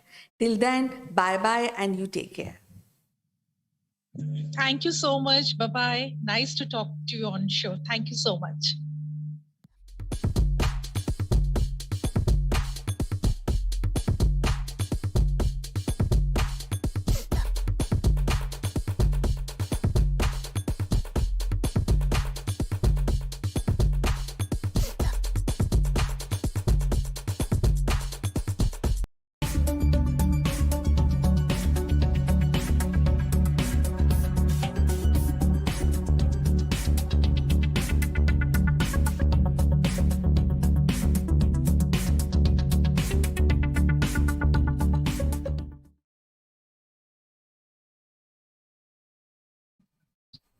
Hello, welcome to our series of Delhi Sultanate and Mughals.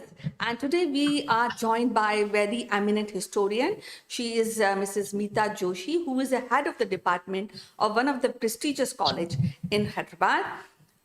So before we start discussion about today's topic, and that is Razia Sultan, and would like to welcome her today.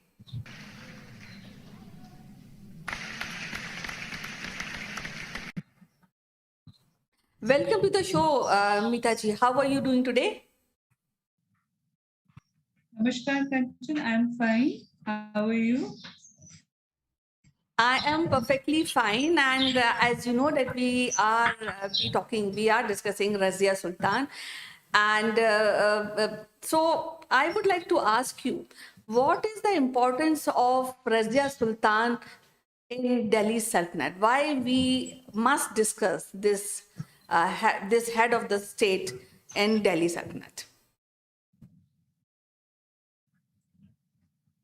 A very good question, Kanchan. First of all, why we should discuss her, because she was the only female Muslim ruler of Delhi, and she was the first female Muslim ruler of the subcontinent, which makes her very, very important. Because in the Delhi Sultanate rule, which was an Islamic rule, and as you know, there were many restrictions which were imposed on women. In that scenario, a woman emerges out to be a leader is really commendable. So that's why we should know about her. So, what are those circumstances which initiated her rise to the throne of Delhi Sultanate? See, she was the daughter of Iltutmish. Iltutmish was the son-in-law of Qutbuddin Aibak, who was the founder of slave dynasty or Mamluk dynasty. So after the unfortunate death of Qutbuddin Aibak while playing the game of polo, Iltutmish succeeded him. And Iltutmish had sons too. It is not that he never had a male here. He did have. He trained his elder son Nasiruddin Mahmud to be the successor, but unfortunately, Nasiruddin Mahmud he passed away in around 1229 AD, and when Iltutmish had some problems in Gwalior, so he went for that expedition. And that time he appointed Razia Sultan as his, in charge of Delhi that time in 1231 AD. And when he came back, he was very much surprised to see that this girl had taken the administration in her hand in a very effective way. So then he was sure and he decided that she would be, his heir apparent. After the passing away of Iltutmish, Iltutmish was succeeded by Ruknuddin Firoz. He was the half brother of Razia Sultana and the son of Shah Turkan. Shah Turkan was another wife of Iltutmish, and she conspired to kill Razia because she knew that if Razia will be there, it would be very difficult for Ruknuddin Firoz to become the emperor of Delhi. So Ruknuddin Firoz was crowned the emperor of Delhi Sultanate. But because Iltutmish knew this, all his sons were into wine, women, all types of luxuries. And he knew that they won't be able to administer the huge empire of Delhi Sultanate. But Shah Turkan, with the help of the nobles which were there, Iltutmish had a group of 40 people which were known as Turkan-e-Chihelgan. So these 40 people, they guided and helped Iltutmish in day-to-day administrative work. So Shah Turkan, with the help of the nobles and these 40 people, Chehelgan, they made Ruknuddin Firoz the king. But as he had no qualities to be a king or an emperor, so Razia Sultana, she appealed to the people of Delhi that you help me to become the ruler and I will meet all your expectations. And with the help of the public, Ruknuddin Firoz was deposed from the throne and Razia ascended the throne in 1236 AD of Delhi, and a khutbah was read on her name in the Jama Masjid, and she was declared the Sultan of Delhi. So she was the first female ruler, number one. Number two, the first female ruler of the entire subcontinent too. So that way she is, a great personality if you see her from that perspective. But not only her personality, but whatever she did in the very short tenure of 4 years, from 1236 to 1240, she was the king or the queen of Delhi. And because she was a woman, and the nobles, they started conspiring that why a woman should rule men, that male ego. And they started conspiring against her. So she left her female attire, and whenever she appeared in public or whenever she came to the court, she was dressed in a male attire. Okay, and she said the attire should be general, female, or you are a male. There should be a uniform when you come to the court.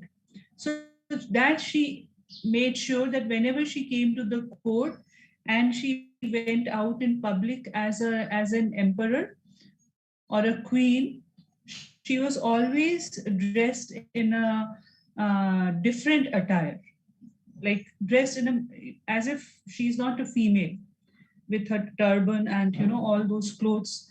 So that makes her very, very unique, Kanchan, that way. Well, before we go forward, we have a guest.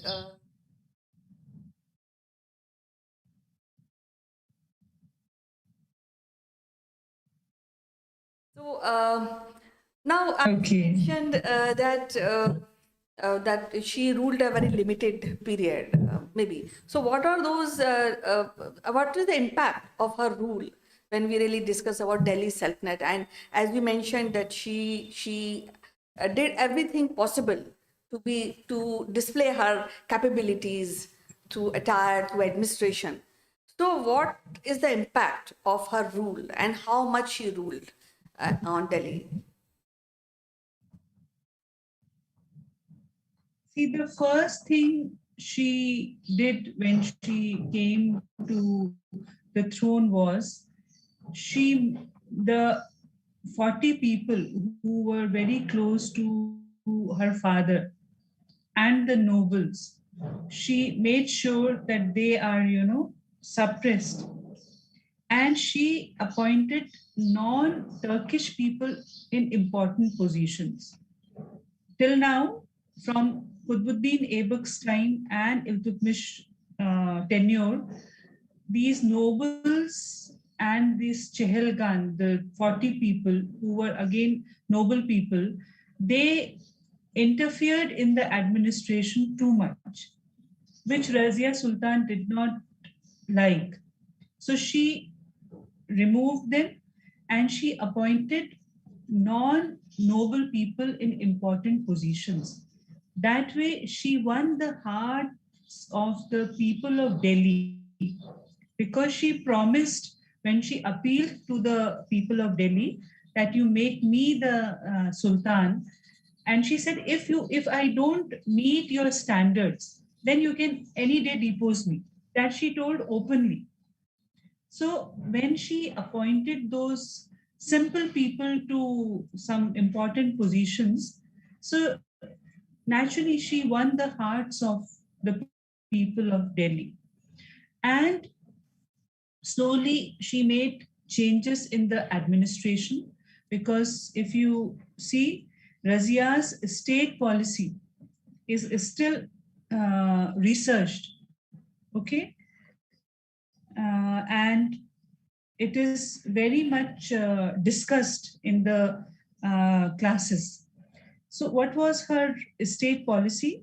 She always made sure that there should be equality, because as a female, every step was a challenge for her.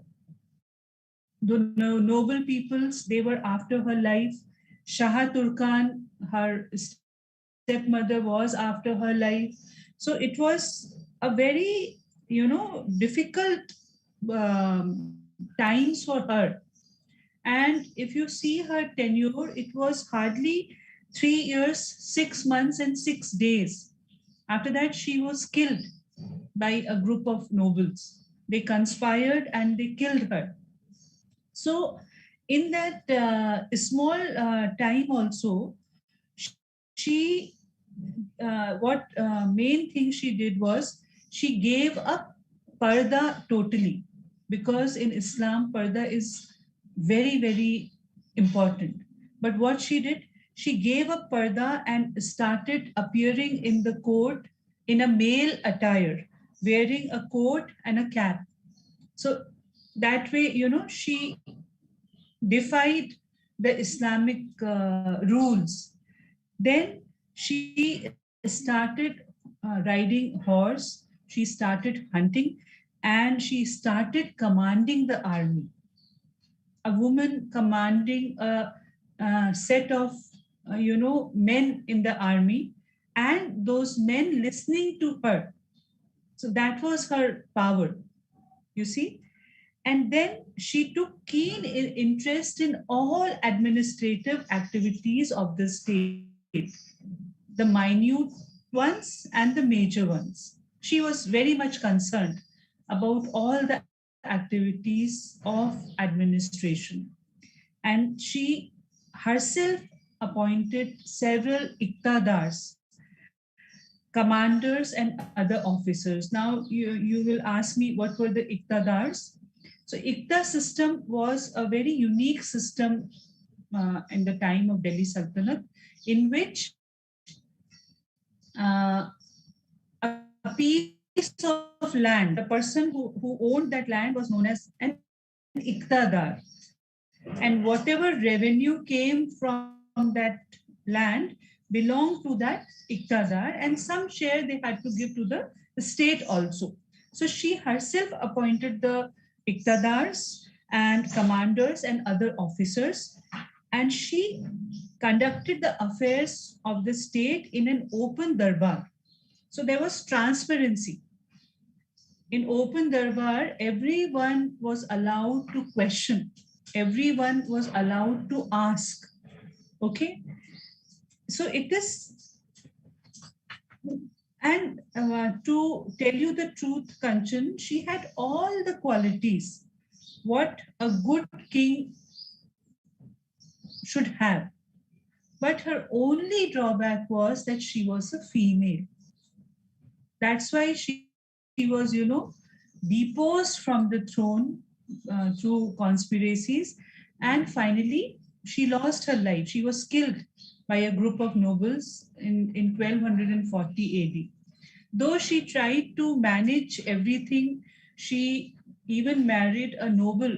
His name was Altunia. And she thought that maybe, marrying this man would help her in retaining the emperor's, empress's position. But then, because the group of nobles were powerful and they could not, she could not get over this fact that at the end of the day she was a female, and that too from an Islamic background. So that was her drawback, because one of the historians, Minhaj Ustiraz, he mentions in his book, he says that she had all the qualities, but only drawback that she was not born in a right sex. She was a female, you see. And being a woman was an important cause for her failure.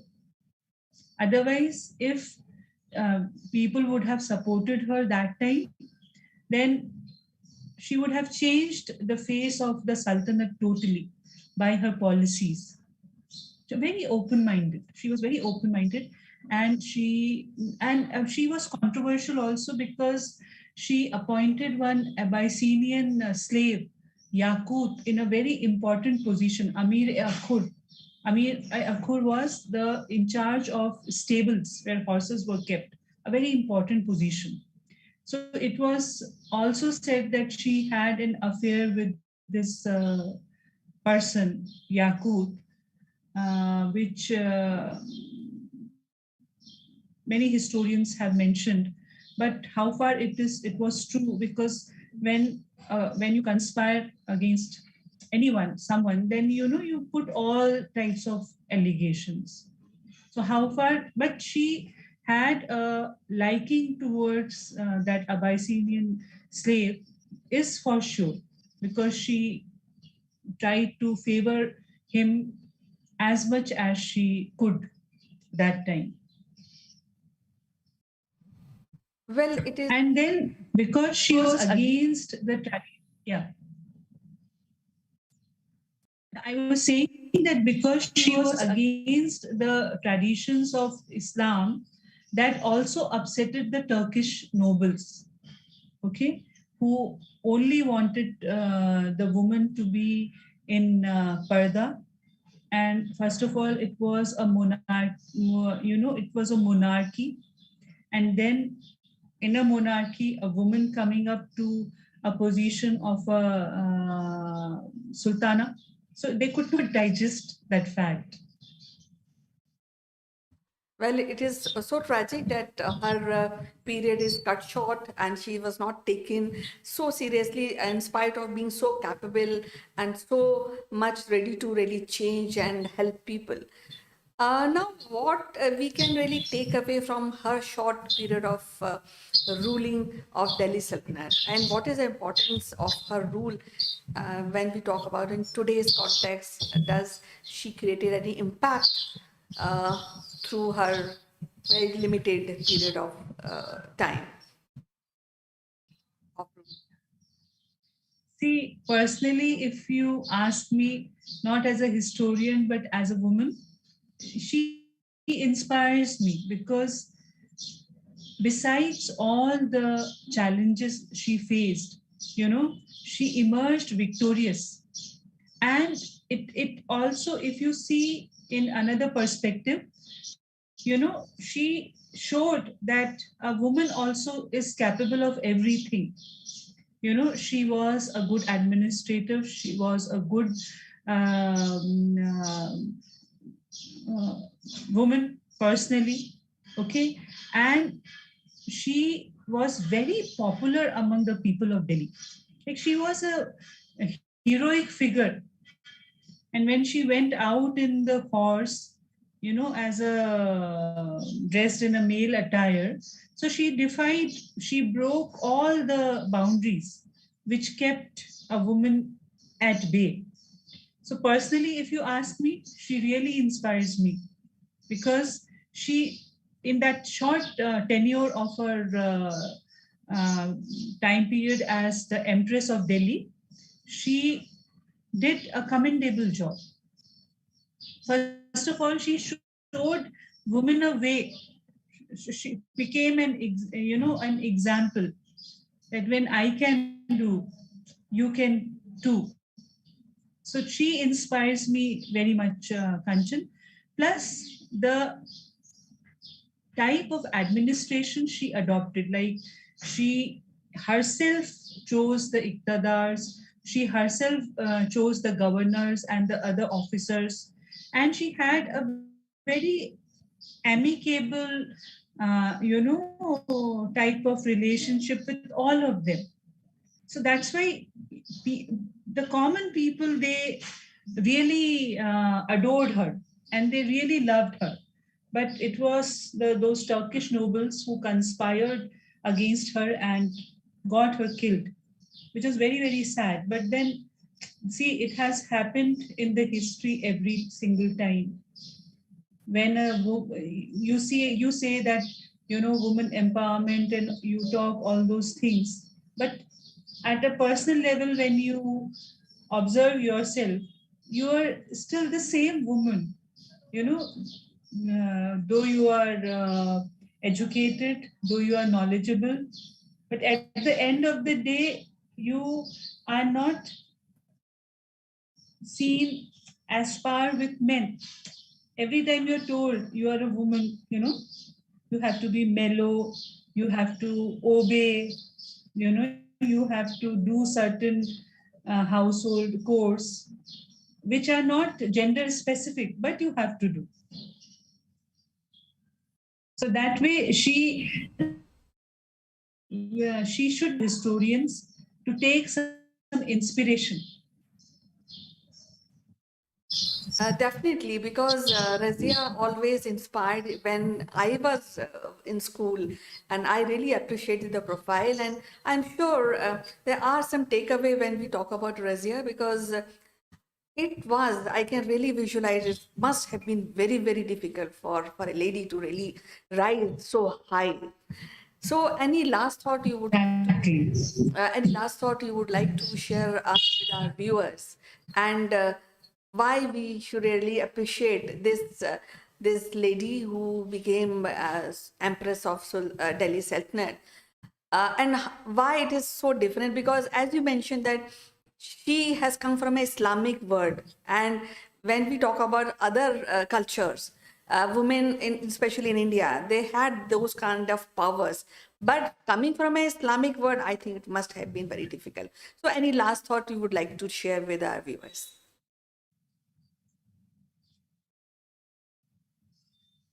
See, again, I will say that she is an inspiration still to many, many women, because see, in India you cannot say that women enjoyed a very good position. It was only in the Vedic ages that the women were educated, they had a free will, they were allowed to choose their husbands, okay, and it was a different society.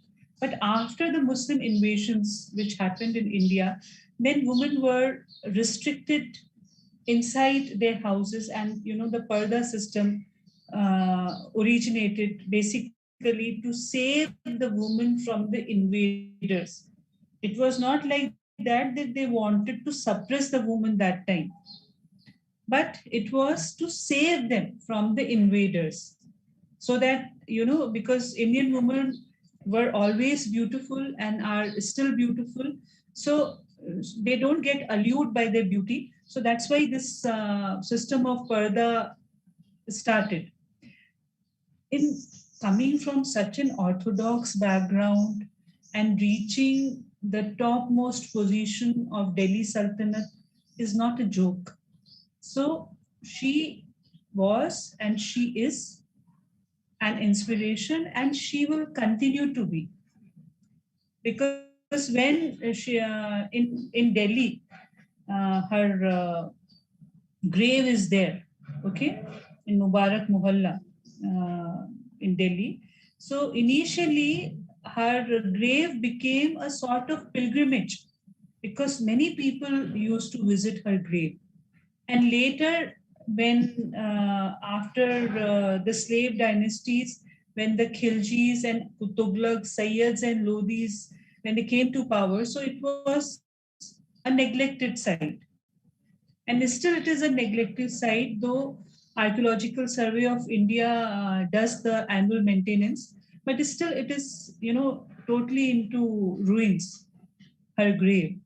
So can you imagine how popular she was, that people used to visit her grave, and very often, and at that time it became like a pilgrimage center. So many people used to visit her grave and pay their respects. So you can just make out that what type of a figure she was.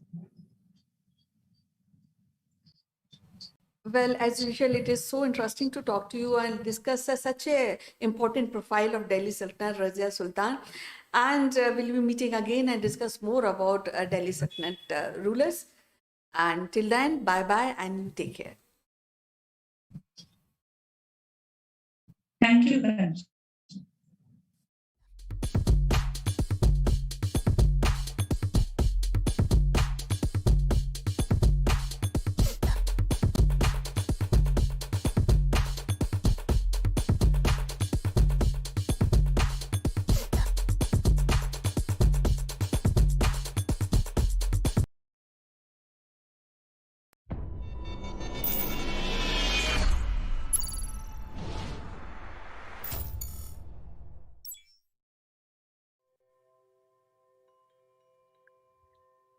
Hello, friends. I'm Kanchan from Akulmach Technologies, and you are welcome to our show.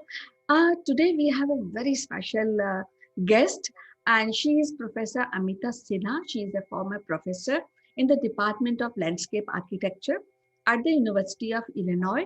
She also taught in the Department of Architecture and Regional Planning, IIT Kharagpur, and she's also associated with Humanities and Social Science Department at IIT Gandhinagar. She's the author of Landscape in India, Forms, Meaning and Cultural Landscape of India, editor of Landscape Perception and co-editor of Cultural Landscape of South Asia. She is also recipient of Fulbright Nehru Academic and Professional Excellence Award. So without wasting any further moment, I would like to welcome Professor Amita Sinha. Welcome to the show, Mrs. Amita Sinha. How are you today? I'm very well. Thank you for inviting me. See, actually, we had been discussing about the art and architecture of Indian temples a couple of days back, and I was so interested to really know about one aspect of temple building, which is mandala, because nowadays everybody wants to learn mandala. But what is behind this concept of architecture when we talk about this mandala? So I would like to ask you, what is the meaning of mandala? So the mandala literally means a circle, and in the context of architecture, the mandal implies unity and completion and auspiciousness. So the circle, as a figure, as a form, becomes a miniature of the whole universe as the Hindus understood it to be. But we don't live in a circular world or a world dominated by a circle. So the circle has to be squared. And this interplay of the square and the circle is what we see in the mandala forms. And if I go on to the screen, we can see two Thangka paintings, Tibetan Thangka paintings. The one on the left shows the square within the circle. The square brings in directionality. East is a favored direction, and then north, south, and west also acquire values. So in this Thangka painting, you see the Buddhist deities guarding the directions. On the right is the circle within the square, and within the circle is the Sri Chakra yantra. A yantra and mandala are sometimes used interchangeably, but the yantra is more of a symbol of a deity and a meditation device. So actually, for our viewers, I just want to tell them that mandala is like a floor plan of universe. And when we talk about these mandala pictures, you see, I have many times seen these yantra also there in our house temple sometime, and we pray. But now at this point of time, I would like to ask you that what is the link between mandala and the Hindu temple? So the temple is a later development. In the past, in the ancient past, in the Vedic times, the main ritual was of sacrifice, and the sacrifice signified the birth of the cosmos, because something had to be destroyed for something to be created. And these sacrificial altars, the Vedi that you see in this photograph, was the form, a square form, and the dimensions and the proportions are actually codified in the Silva Sutras, which date back to 4th century. So at some point in time, what happens is that divine is embodied in a deity, in a sculptural deity. And so the temple becomes a house of gods. And the plan for the temple is the Vastu Purush Mandal. Now, the Purush is a kind of esoteric concept. What exactly does that mean? Purush, the human form, but it's really in this case, in the case of Vastu Purush Mandal, it is the spirit of the site. And that spirit of the site can be very malevolent or benevolent, we don't know. It's kind of it's a lower spirit, so to speak. And so that spirit has to be subdued, and the higher gods have to be invited and to make their home. So that is how the mandal becomes a house of the gods. And in this Vastu Purush Mandal diagram, you see that Purush, the spirit of the site, is fitted within the square. East is, of course, a favored direction for the temples, and the temples began to be planned on an elaborate grid, a mandala grid, going up to as much as 64 squares, the Manduka Mandal. Yeah, so actually, I whatever I have read, it is like that. If we are want to understand the mandala uh, art and the mandala form of architecture, so this circular design symbolize the idea of life, which is never ending, and everything which is connected. The mandala also represent the spiritual journey of individual. So now I would like to ask you, when this first temple built, which represent the mandala, and where in India? So you're absolutely right. The mandal is the spirit, the nature is the primary inspiration, and the nature's rhythms are symbolized in the circle, and then the circle, becomes a square. And this interplay of circle and square, is what we see in the temple form. But let me also say, as temple worship began in maybe 3rd, 4th century CE, the temple form became quite elaborate. So while the mandal was the plan, the form of the temple was actually the whole universe, the cosmos. And so in the temple, you have the Garbhagriha, the innermost cell, which is literally, the beginning of the universe. And this is where the deity is housed. And on the upper diagram, you see these lines of energy emanating from the deity in the Garbhagriha.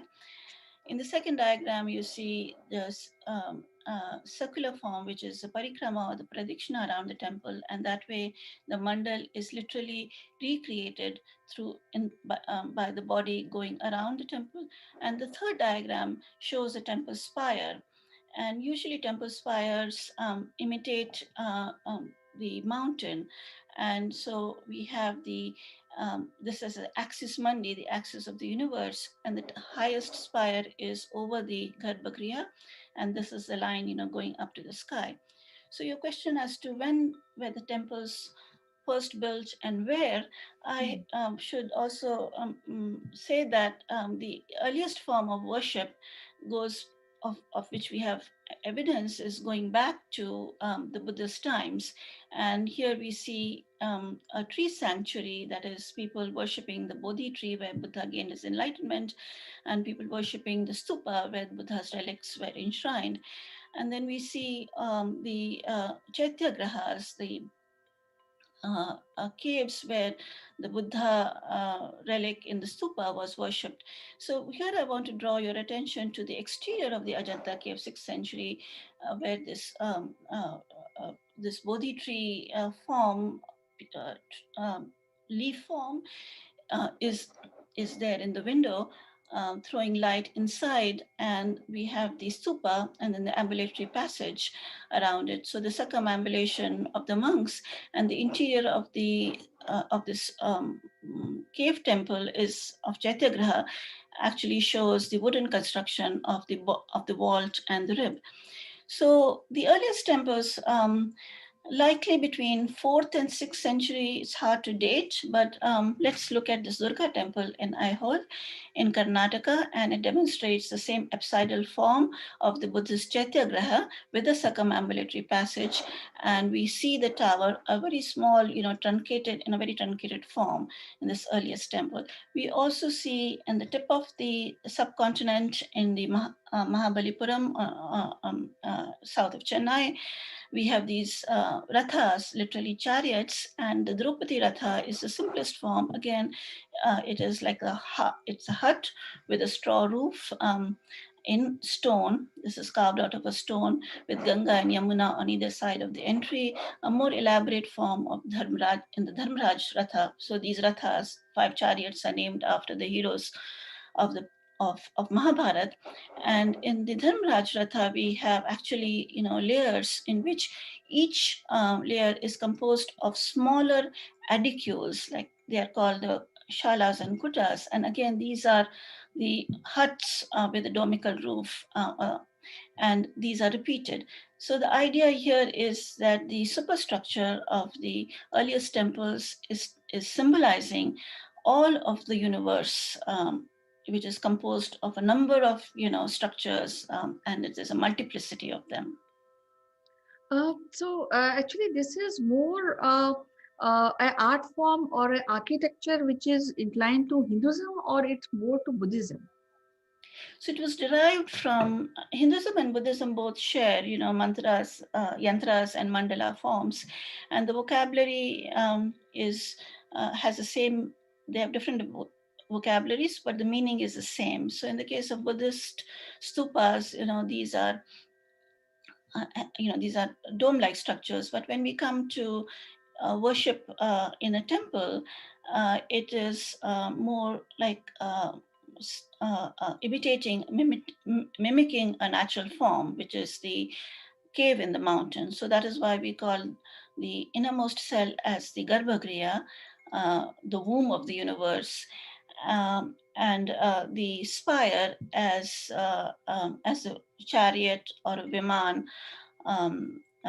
and these superstructures are magnificent, and even in the earliest chariots, vimanas, we see the superstructure as composed of a number of smaller units. So the birth of the temple, I think, really is in the vernacular house, but then it assumes monumental proportion with time.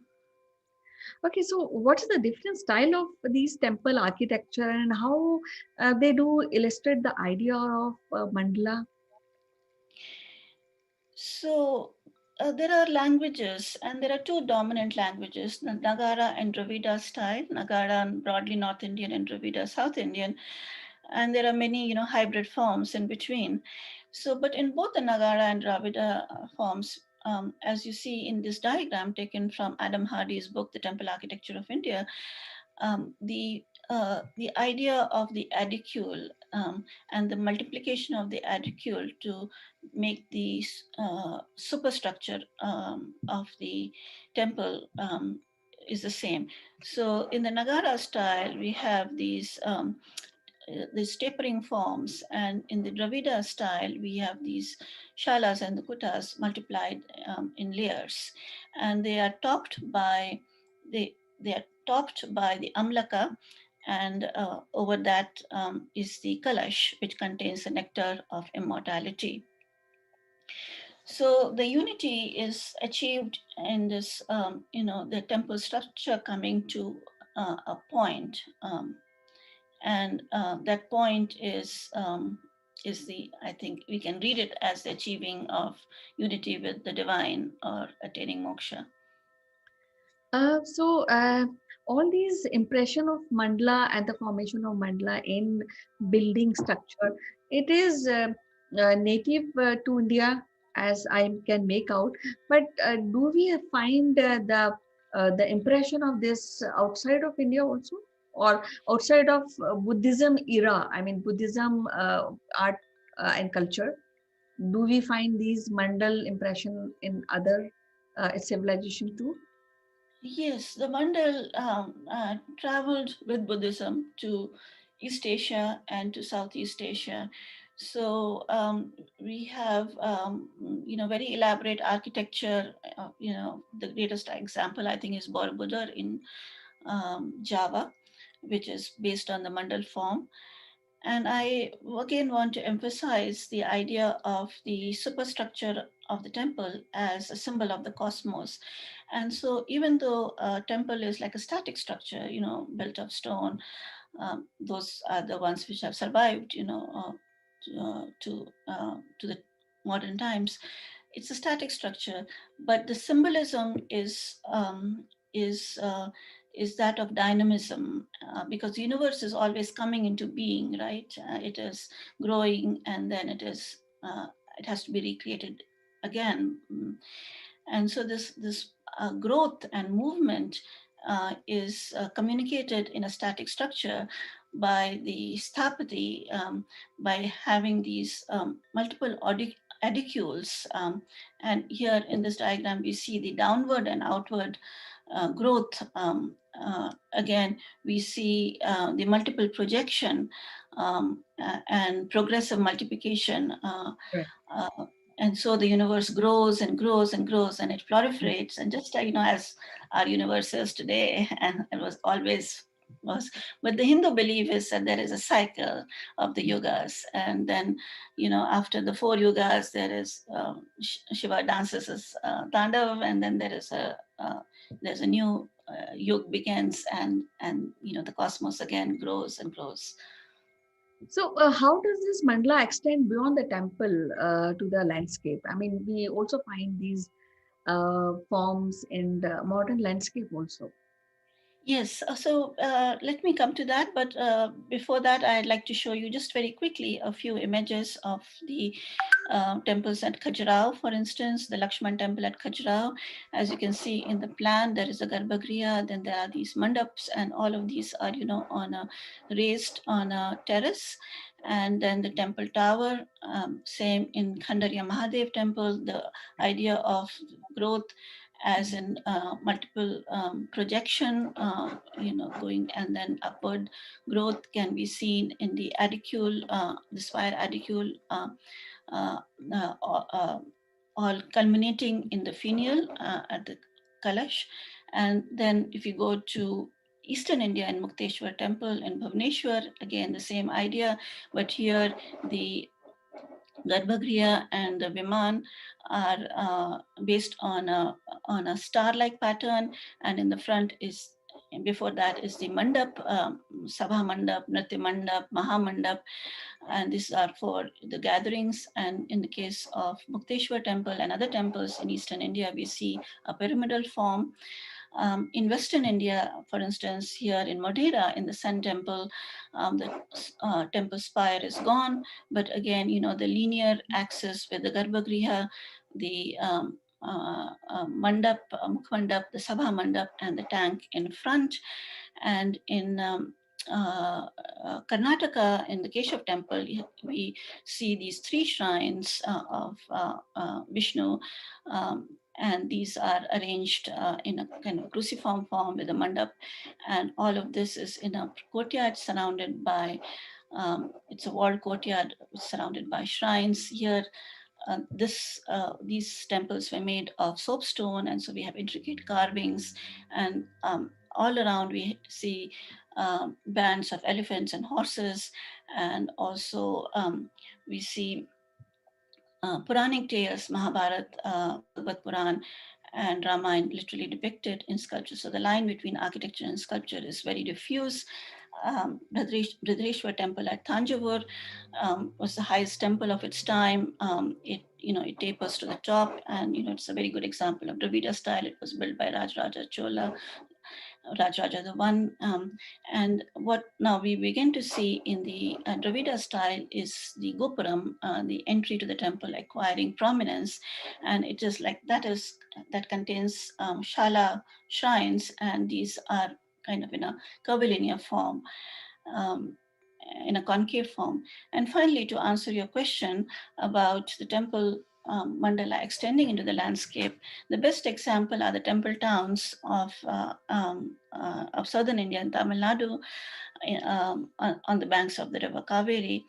And so we have very famous temple towns in which the whole urban structure of the town is organized like a mandal.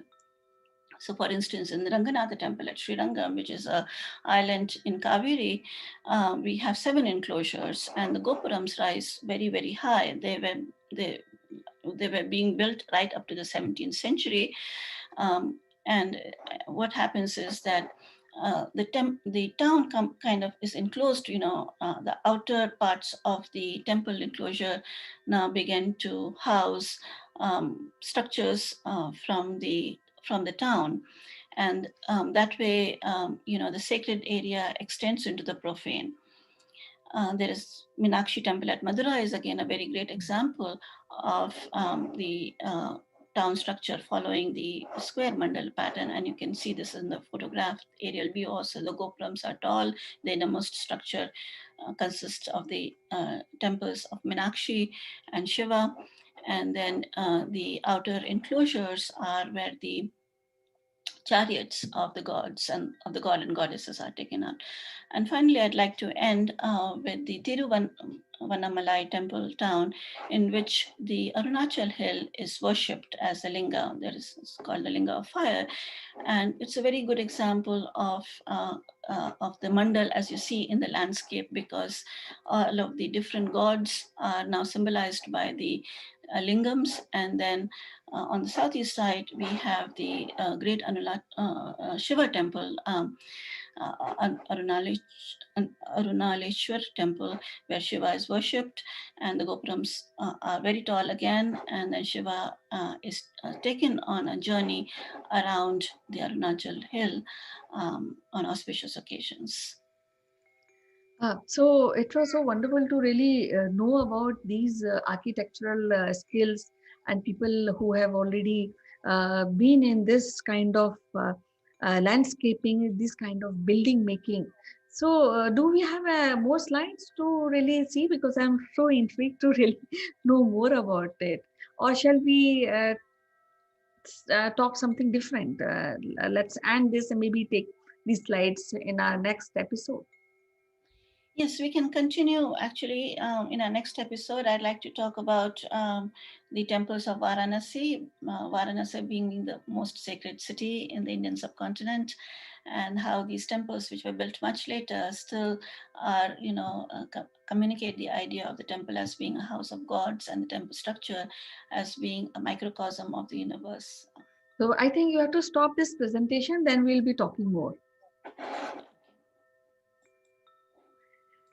So actually, so it was so really go through these slides and view these pictures. But now I would like to ask you one last question: is that the universe and sync with the universe and the thought process of Hinduism or Buddhism, I think that are being depicted by mandala form of architecture. Now, can we also do these kind of building creation in our modern times? Are people are inclined to really look into these architectural formation and build something huge in our modern times? Yes, very much so. The Vastu Purush Mandal continues to be used in house form. In fact, those architects who are exposed in Vastu Vidya are very much sought after, and monumental temples are being built all over the country. Most recent one being at Ram Janambhoomi Temple. It is built by traditional sthapatis, Somnath of Ahmedabad, and this is a Nagara style of architecture. Okay, so one last question, which I just want to know, that many Indian families, they do have these yantras, which are the formation of mandala. Some are square, some are in circular form. So this is a representation of an architecture, or this symbolizes something more? Well, the yantra you will find as an object of devotion, a symbol of meditation, a meditation tool, and usually these yantras, the Sri Chakra yantra is the most popular one, and it consists of triangles, upward facing triangles and downward facing triangles. So the upward facing triangles signify the Purush, the male masculine principle, and the downward facing triangles signify Prakriti, the feminine principle, and they both meet at the point, the bindu, which is the beginning of life. And so the Sri Chakra Yantra probably is the most common one, and often displayed below the deities. And also, I think on the floor decorations, we see the mandal patterns, especially the Sri Chakra Yantra. Yeah, so it was so lovely to really talk to you and know about this unique concept. And I'm sure that our viewers will have more knowledge about these patterns which we are following for many centuries, but they may not be having knowledge of how important is this mandala formation when we talk about architecture, especially Indian and Buddhist architectural form. So it was so lovely to talk to you, Professor Amita Sinha. We'll be talking more about these formation in our next episode. Till then, bye-bye and take care. Thank you. Pleasure.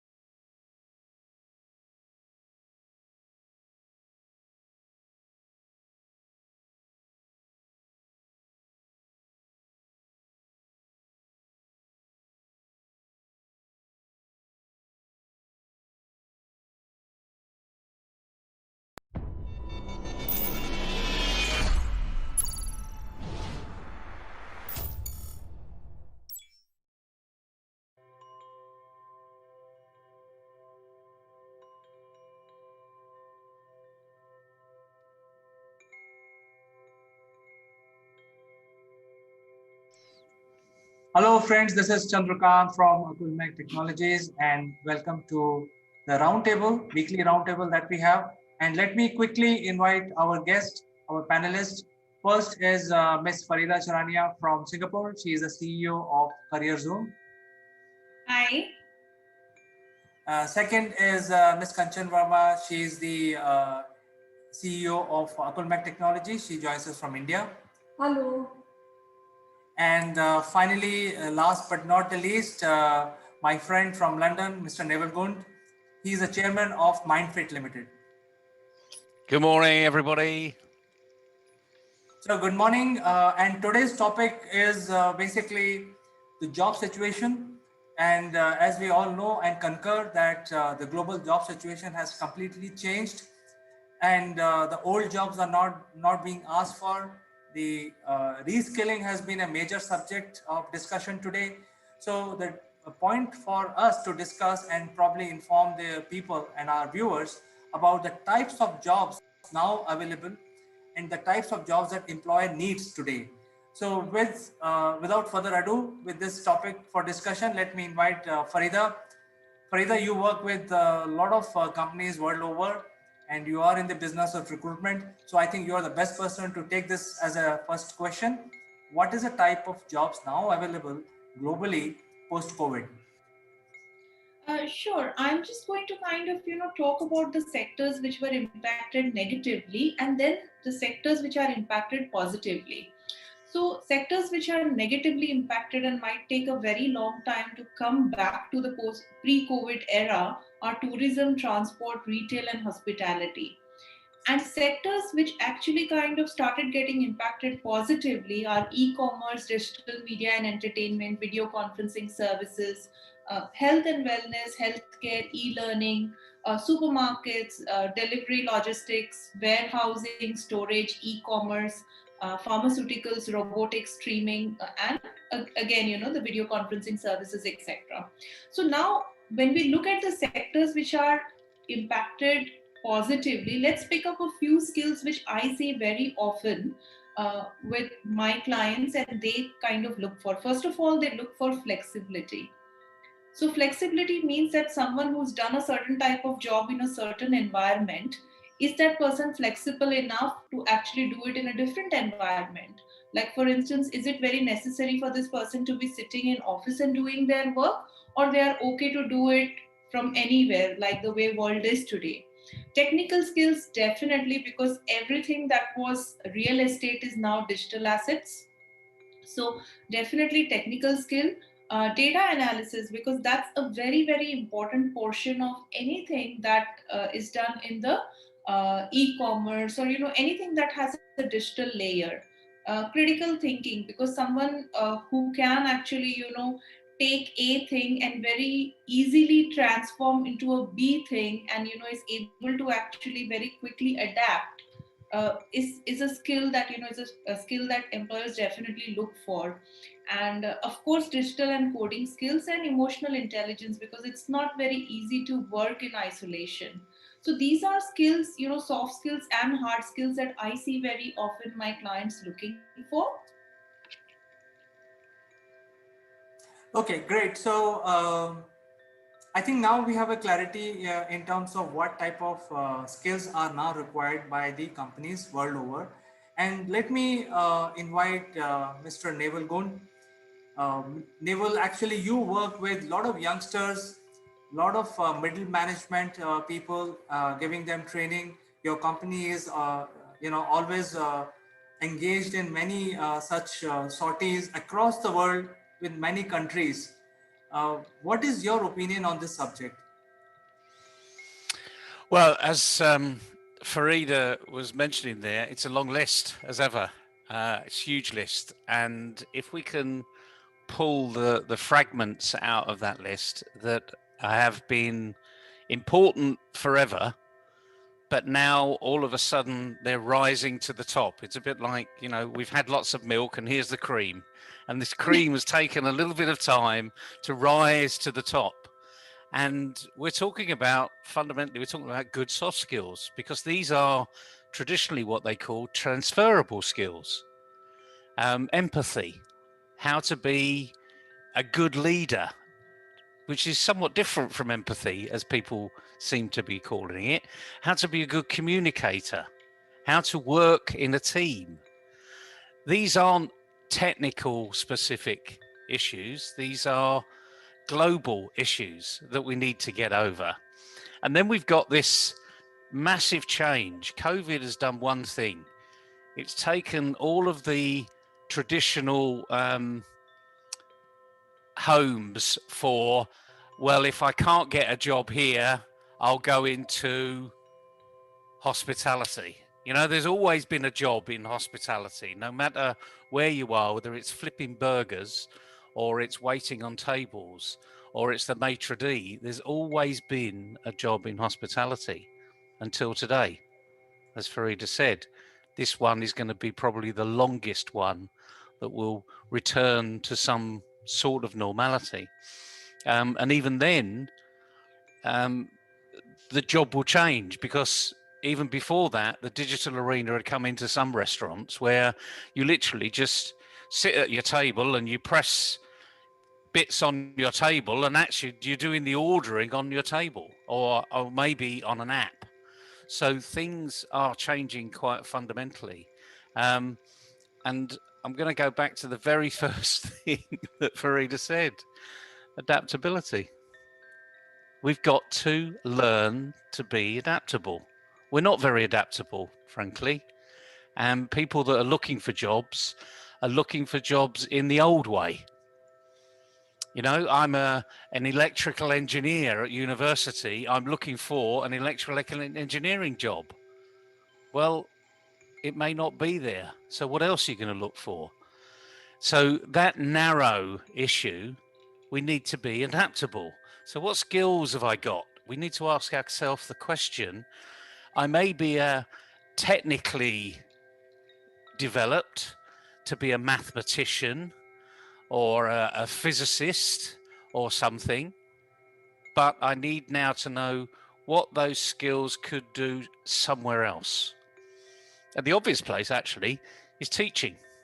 People are rushing back into teaching because now that's becoming a home for the graduate professional. Never thought of teaching before, but now they're thinking of teaching now. But again, teaching, you can't just, because you've got a degree in engineering, you can't just go stand up in front of a class and start teaching, because guess what? It's here. It's digital teaching. And we all know that that's a different arena. So I'm going to focus on this word adaptability, really, because if we don't adapt to the circumstances of today, because they're not going to go back to what yesterday was. So we need to be future focused. So I think my word for the day, word for this session, is adaptability. I've nicked it from Farida.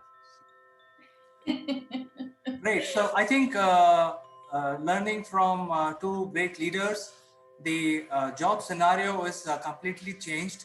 And obviously the jobs are created by the university. I mean, the skills are created by the universities so that jobs can be fulfilled. But those jobs which universities are teaching, education institutes are teaching, are no longer applicable. So let me ask this question from Kanchan, because she works with the universities and education institutes. Uh, are these, are these pillars of our education doing enough to create new skills so that the new jobs which are available now can be filled? Yeah, I will be answering this question a bit later, but I would like to express a few finer points from July 2020. There is a rise in job in terms of Indian market, because there are some jobs in media, there are some jobs in railways, there are some jobs in education. So there's a little rise in job situation, and even pass out students can opt for government jobs like police, though currently in some part of India police is in question, but other part of states and cities, they can opt for this job. Now, coming to the question is that definitely the new skills are required, because one skill which is not taught is flexibility. The second skill which is not taught in school is team building and communication. And as communication also, there are few classes in few schools, they are teaching communication, but not as a hard skill, which is very much required, not only in India, but across the world. So these few skills are required, a part of technical knowledge, where student is taught maybe coding, but he should be good in maths also. If one student is good in maths, he should also be good in uh, doing online drawing, or maybe something like Doodle, where he can express, I can make these images and incorporate in presentation that gives a kind of substantial rise in the career. And apart of this, I also feel that though jobs are available, as one of the companies like Tata company uh, a few week back said that firing will not solve the problem. So in this case, companies are also adjusting themselves, and they have come to the conclusion that firing will not help, because we need manpower to really pursue whatever manufacturing or servicing business are going on. So now companies are also realizing, and what I feel is that now companies are hiring people with multiple skills. And in colleges and in schools, I think this is a high time when these skills should be taught, so that we can take up smart professionals and hire good employees for the company for the products. So thank you, Kanchan. So see, as far as my knowledge goes about the market here, by and large, I feel that the jobs which are available now are in 3 to 4 categories, where jobs are still available in abundance. And those categories are communication. So if you are a smart communicator, there is a job for you in the market. Companies are looking for these smart communicators. If you are in AI, then the jobs are available, because there are a lot of work happening in AI. The humans will be eventually replaced by AI in some of these mundane jobs, and there is a lot of development happening in that area. And the first job is in terms of transformation, because with all these transformation, the organization also requires specialists who can actually take the organization on this path. So it's very easy to say that, hey, the world has changed, it's new normal, but who's going to take that new normal ahead without disrupting the business as much as possible? So these are the three different jobs which are in high demand at this point in time. So I leave the floor open to take your comments on this. I'll take this. So I'm just going to pick up from where CK was just talking about. Let me try to give it some kind of a structure. Whatever the future brings, the workers who adapt will remain the most relevant. So what do we take away from this? Adapt. Now, skills, communication, for instance, like CK was mentioning. So we are talking about customer relations. AI, so you're talking about digital skills, coding, software programming, Then soft skills, like Kanchan was mentioning, emotional intelligence, flexibility, digital marketing. These are all skills which are necessary to stay globally relevant. And because of the higher unemployment or people working fewer hours, the impact of pandemic has been felt on all jobs to more or less extent in all countries. Now, where when someone is looking for a job, what is it that we will recommend? So I have a few recommendations here. That firstly, focus on finding a job where you can work remotely, because that could be an important decision to make when you apply for your next role. Again, if you're looking for a job while the sudden spikes of the COVID-19 pandemic remain a risk in general population, it becomes very, very crucial that you look for something where you can work remote or you can work from home. Even if you have to change your sector, uh, don't consider it a permanent move, because COVID is not here forever, but it's going to be there for some time. And once things recover, maybe some years down the line, your preferred industry could make a strong resurgence and could come back as well.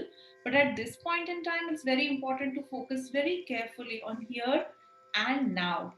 It is perhaps sensible to look carefully at positions that offer short to medium term security, at least, so you can ride out the worst of the pandemic. And that may mean freelance working somewhere else, or finding a temporary contract to keep you on track for the rest of 2020. So, having said that, the pain is there, and it's not going to be all hunky dory. But when you start looking for, jobs, try to look for positions which are either freelance opportunities, opportunity to work from home, and, a structure or a product that can thrive despite of social distancing. That would be my recommendation.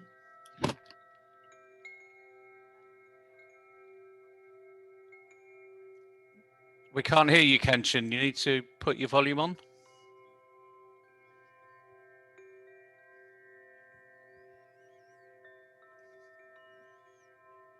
Still can't hear you, I'm afraid. Sorry.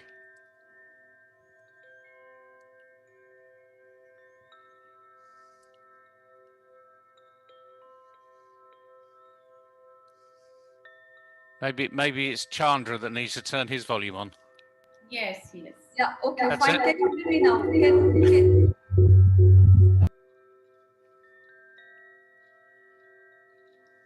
Oh, we've lost you again.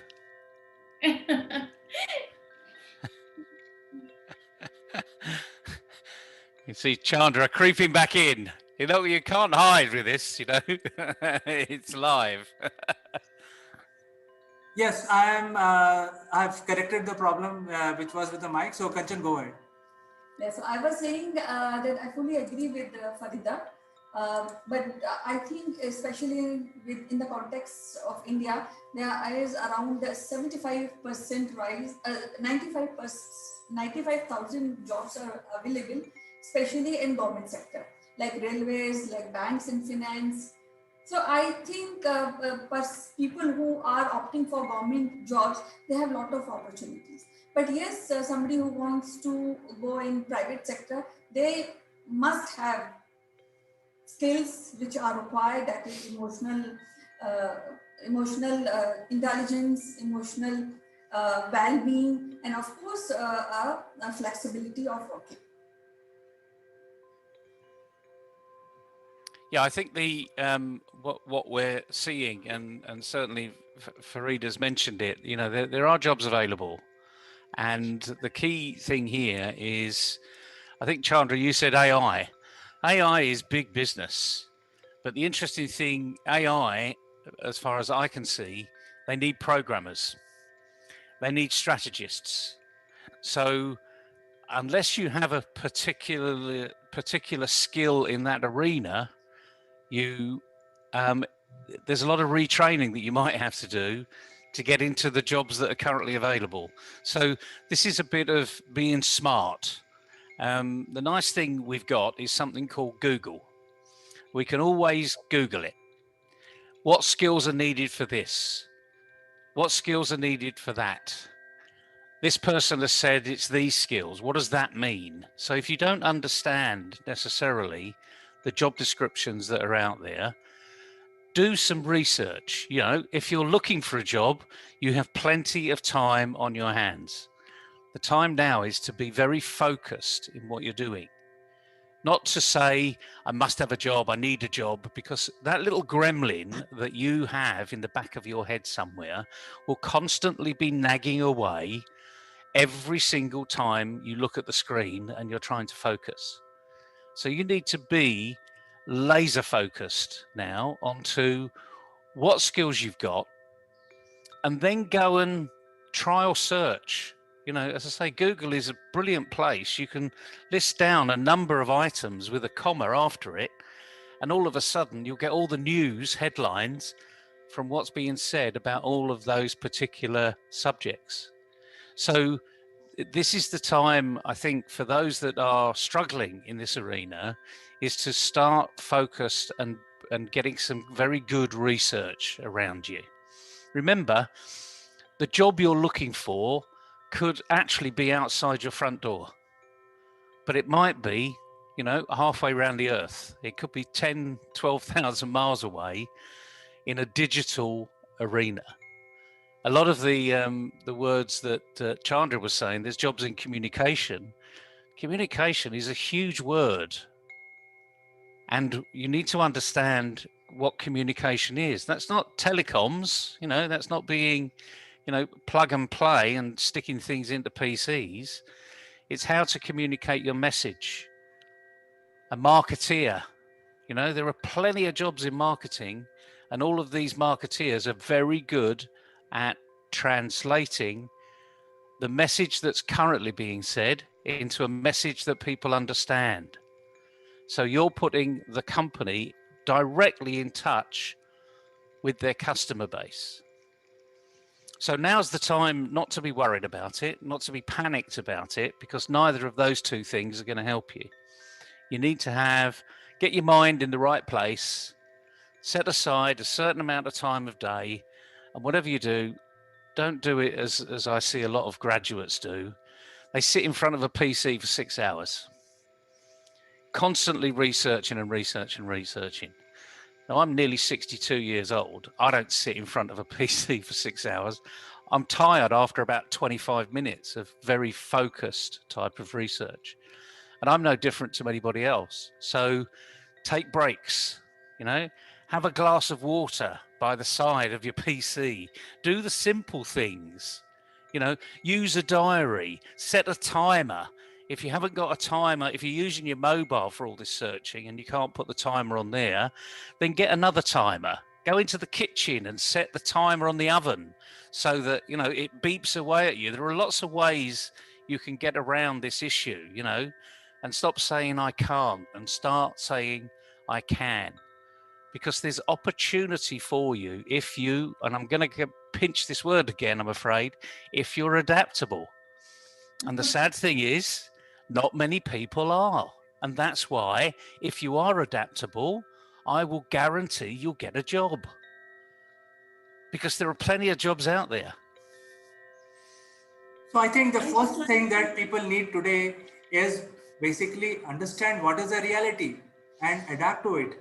So I think, you know, you don't want to be like an ostrich, bury your head and not look at the reality around. So I think the reality is very, very clear that the jobs which were available earlier are not available now. And what is new, as Neville said, a job may be 12,000 miles away from your location. So I think time has come to really become digital, find out what are the jobs which are there. For instance, let me throw some examples. You know, if you look at the media business, that was such a thriving business world over, and different kinds of media being sold by everyone, news to entertainment to movies to anything else, and people makes billions of dollars out of this revenue. In fact, it is one of the biggest grosser of the industry anywhere in the world. What has happened now? There are no new movies in the theaters because the artists have not gone for recording because there is COVID lockdown everywhere. So where will you shoot the new movies? So I think there is a gap. People still need to be entertained. How they get entertainment? You know, there is a digital arena which can be used. So the media can be simply shift from that place to the digital space. So I think this is where the opportunities are. uh, there are a lot of opportunities in the marketing arena. There are a lot of opportunities in influencers because the old way of advertising is gone. There is no advertisers now looking at the content because the content is not there at all. The old type of content, the new content, that means new advertisers are coming in. So you need to create the new content, become an influencer, become a good marketeer, digital marketeer, become a media professionals, become an AI, become data scientist, become a transformation expert, or become a good communicator. So I think these are the opportunities which are available in abundance. What do you guys have to say about this? I think I'll pick this up here. When you talk about artificial intelligence, it's a very broad umbrella, and people start getting worried, oh, my job is going to go away. So, the World Economic Forum actually predicts that about 75 million jobs will be displaced with AI. But at the same time, 133 million new jobs will be created because, end of the day, a machine can do repetitive tasks. At least in my knowledge, I don't think that it will replace humans. It will augment human life. It will augment the human experience. It will take away the work which is very repetitive, monotonous, admin. It will take away that work and give the user data which is actually mined in the proper format for them to take actions. So basically, jobs are not going away. Robots are not going to become they are not going to kind of take away your job. They are perhaps going to help you to make better decisions, to do things which you can do much better if you are engaged. It will not take away the human touch at all. At least I don't think so. Maybe I'm old, but I don't think it's going to happen at least in the next 50 years or what. So the thing is that there are opportunities. Yes, of course, the pay scales probably have gone down because every industry has suffered. And then, the way you actually deliver your services also changed. Like Chandra was just now mentioning, that entertainment is kind of moved because movies are not being released in theaters. You see all of them being released on OTT platforms. Influencers, yes, advertising is changed completely. In fact, yesterday somebody presented a strategy to me, and it's an advertising firm, so it's actually a PR firm, and they presented a strategy. And I think they've had a very steep learning curve because they have realized that if they give me 100,000 budget and $100,000 of budget, and if they give me the same things which everybody else was doing 6 months ago, I'm just going to listen to them out of respect but not do anything about it. So they came back with some very smart strategies, which was using some of these influencers to actually drive the message, use soft power to attract people, use inbound rather than outbound. So I think that world is changing, and definitely if the individual is adaptable, again I'm going to take my word back, if you can adapt to lead, there are a lot of opportunities for you. You're absolutely right, and the thing is, I'm gonna pinch it again, but don't worry about that. You mentioned I think the critical part here that we need people to focus on is that Farida's absolutely right. For every job that AI will take, and remember, it's taking the repetitive jobs away. And we know something about repetition. It's boring. Who wants to be boring? If anyone's listening to this and want to be boring, just don't listen to anything else we're going to say, because no one wants to be boring and no one wants to listen to someone that's boring. And that's what robots are there for. AI is a robot. It is doing repetitive tasks that somebody's programmed. So for every job that's taken away, which I say, tick that box, let's get rid of them very quickly, there's probably at least 2, if not 3, that will replace that job.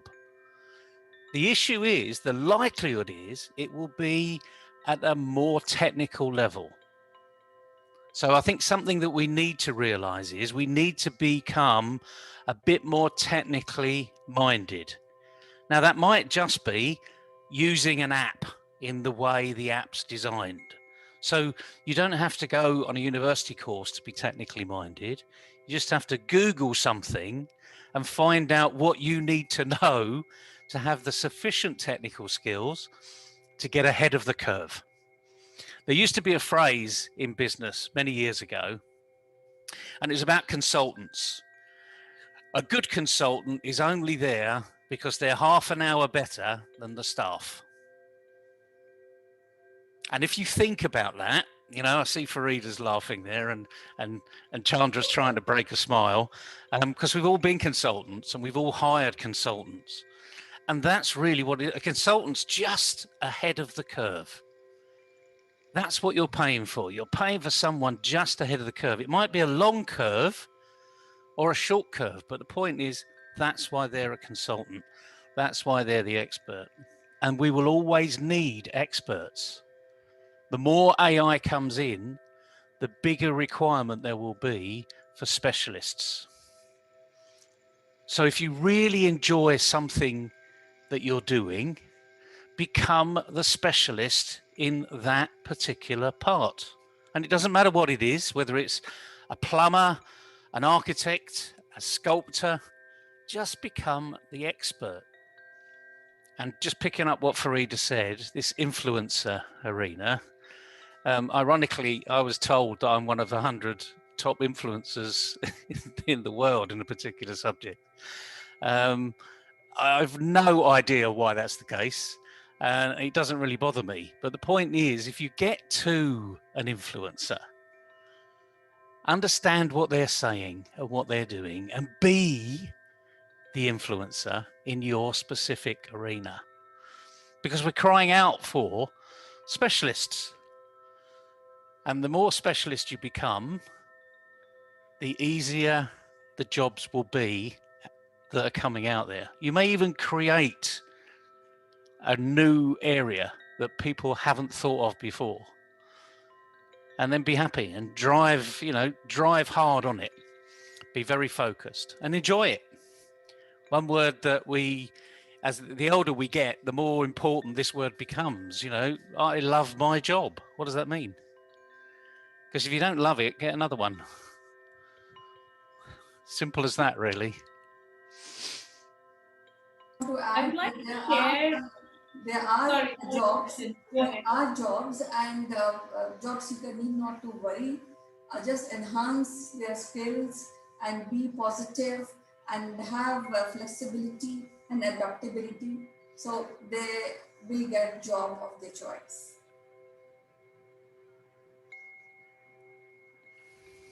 Okay, so I'd like to just share a funny incident from yesterday. Somebody reached out to me and said, I'd like to have a chat with you. And I know the person, so I said, okay, let's talk. And they actually told me that they are offering a second opinion. So that person has actually made it their business. So they are offering a second opinion for a fee. Quite a novel idea, and initially I laughed, but I was actually thinking, yes, I mean, it is lonely at the top. It's very smart. It's very smart. Yes, and it is fairly lonely at the top. I don't have anyone to, kind of bounce my thoughts off, because mostly people are going to agree with me if I talk to my team. And I mean, I respect this person, so I wouldn't mind paying to take a second opinion. So people can get very creative and they can find some niches in there. So I'm just saying that the sky is the limit. We are very fortunate to be in a digitally enabled world where we can actually, give our services online. You could be sitting thousands of miles away and still be able to do work for somebody that far away from you. So, well, I mean, it's not that, the impact is really serious with this pandemic, but some good will come out of it, because very overrated stuff like brick and mortar is definitely becoming passé. So there would be opportunities, and yes, if you need a second opinion, I can do it for a fee. I think someone might call that coaching, but maybe coaching is a bit historic, but a second opinion. I've heard of people that are offering second opinions. And it made me laugh, because immediately I thought, well, that's a real interesting gimmick. And of course, that's what you've got to do to get into the market these days. You've got to have a gimmick. You've got to have, as someone might have said years ago, you've got to have an angle to get in, a bit of leverage. You know, there's all these wonderful words in the dictionary that we can utilize, but fundamentally, we've all got it. It's about time we start to use it. So great. I think we had a very good conversation today, and learning from the leaders like yourself. It has been a great value to our viewers. I'm sure they will be able to change their job scenario, take some of these tips that we have discussed today, and find the reskilling opportunities for themselves and find appropriate job for themselves. So with this message, I would like to end this discussion today, and I'd like to thank you, all of you, Farida, Kanchan, and Neville. Thanks for your input, and we will catch up next Friday. Bye. Thank you. Bye. Bye, everyone. Enjoy Halloween. Bye.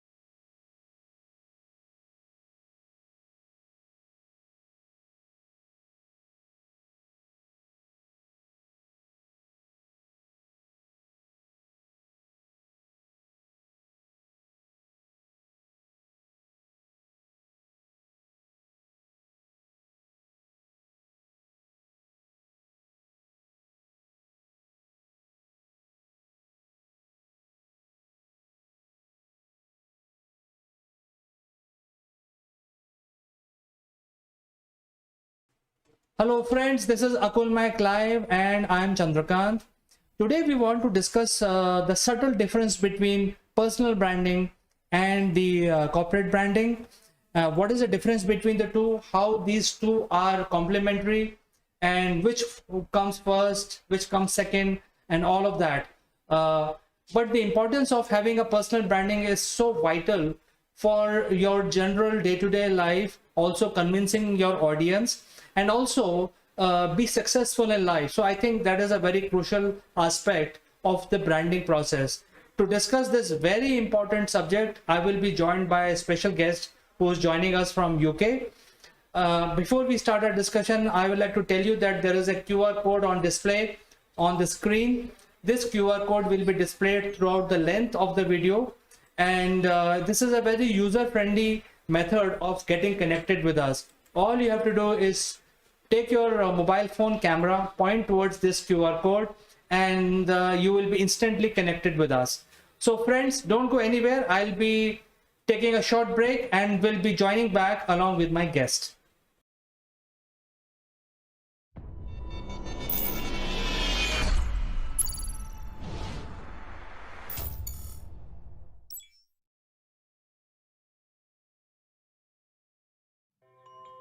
Welcome back, friends, and today we want to discuss about the subtle differences between personal branding and corporate branding. And to have this discussion, I have been joined by my good friend from UK, Mr. Mike Bradley, who is also the group CSO of Scale Up Arena. Mike, welcome to the show. Good to see you, Chandra, and trust you're well since we last spoke, and look forward to our discussion today. Absolutely, we are all fine, and now situation looks better in India, and until the third wave hits us. So till the time we are enjoying ourselves, I think we have free time for next couple of months. But I think today's subject is very, very important and is most relevant in today's time. That is, how do you build your personal branding, and what is the basic difference between corporate branding and personal branding? So Mike, what is your opinion on this? Well, you see, it's interesting. I think there's a balance to be struck between the two, and I think I'm a big believer in personification. So I believe that not only do we each have our own personal brand, and we are also part of an environment that we share our values and hopefully we share the vision, etc. But also within a corporate space, I believe we're also part of the corporate brand, and therefore we have to balance our personal with our corporate branding, and there's an impact and an overlap between the two. So when your personal branding, I would suggest, is made up of the values and the objectives and the vision that you have for yourself. And just about every corporate I've ever known also has their own mission statement, vision statement, their raison d'etre, their approach to doing business. And I think the same happens to each of us individually. Now, ideally, the two overlap. Inevitably, there are going to be differences, but you're going to fit in better in an environment where your personal brand and the corporate brand is aligned, pretty much in sync. Okay, because for example, if you're a person who believes in integrity and then you go to work for a loan shark company, you're probably going to have a bit of a problem. So that's what I mean, that there's a relationship between the two. But I think there's a lot of, you see a lot of emphasis these days on personal branding. I'm not sure that you can be taught personal branding. I think that those are things that are inherently part of you, what makes you the person you are. What do you think? Do you agree? Mike, I think in my opinion, what really happens is that your personal branding is something which will take you ahead in life, will get you employment, will get you, conversion of your pursuits. All that depends on your personal branding, and it gets. You need to really think about it as an individual. People need to really think about how they are building their brand. Sometimes a person walks into the room and every head turned towards that person. That person could be a man or a woman, but they bring so much personality with them, and that is how the branding is built. They look very smart, they walk very smartly. So I think it's not only the content but also the brand which has to be thought about while building a the image, the style, the level of professionalism, the whole package. I think that's right. I think it's interesting though, because I think there's also within a one-to-one situation, I think it's very much personal. There's a personal versus the commercial branding balance. And I think in a one-to-one, it's all about 80% personal, because you've got time to build up the relationship. We understand each other. We talk about subjects in a relatively safe, trusted environment, because we're doing it one-to-one. If you're doing it in a one-to-many, it's, for example, if you were presenting to a board, it would be a huge mistake, in my opinion, to spend 80% of your time talking about you and only 20% of your time talking about your commercial proposition. So I think I think the mix of personal to commercial needs to change depending on who your audience is and how many people are in the audience. If you've got to convince 500 people about something, yes, you've got to be yourself. Yes, you've got to demonstrate a bit of personal, but more than anything else, they're going to want to know that you know what you're talking about.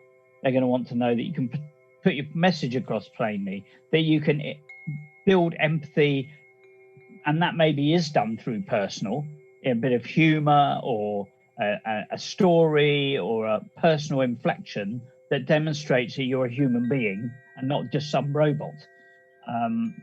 Because that's very important.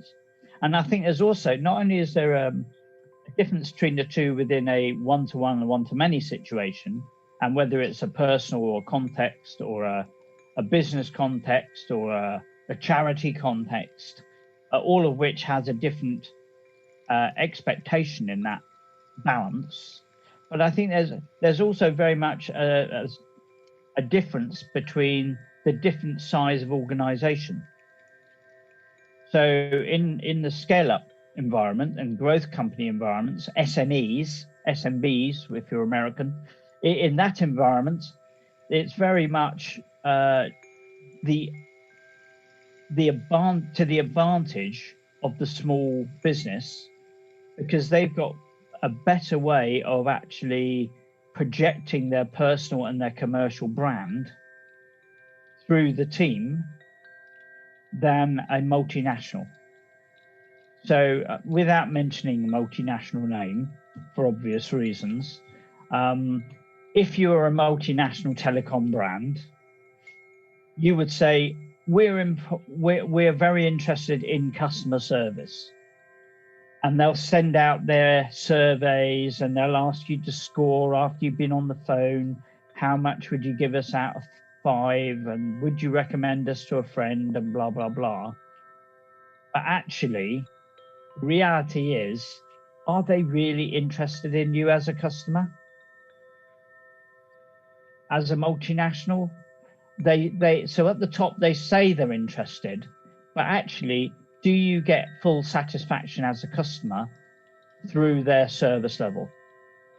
And I would suggest that in multinationals, it's very, very rare that we humble customers walk out of the call or the meeting or the face-to-face or whatever it is thinking, wow, that was such a great experience. It's like, did they manage to do my fix? Well, maybe, but I got the impression they were giving me a textual reply. I could have said, they just give the standard response. They don't really understand my situation. They don't really care about my situation. All they care about is getting me off the call as quickly as possible with a booking for an engineer so that they can hit their call stats every day. Whereas I think in an SMB environment, an SME, small business environment, there is a real opportunity for the leaders' values and the corporate branding, the commercial branding values to be put across by all the team. So, if you phone into a small business, into an SME, there is the opportunity for even the receptionist to give you a feeling for what the values are, the personal branding values and mission is of that organization. So I think there's very much a great opportunity here. And I think this is where the differential is going to be in the future. There's going to be a chasm between the multinational, we just want to take your order and we don't really care about you, and the SME who is thinking, actually, I need to retain and grow my customers. I need to move into India and I want to build relationships with a different culture and explain to them how and why they should be utilizing this new innovation and how that can benefit that society, that organization. And I think there's a very massive difference between the SMB sector and the multinational sector.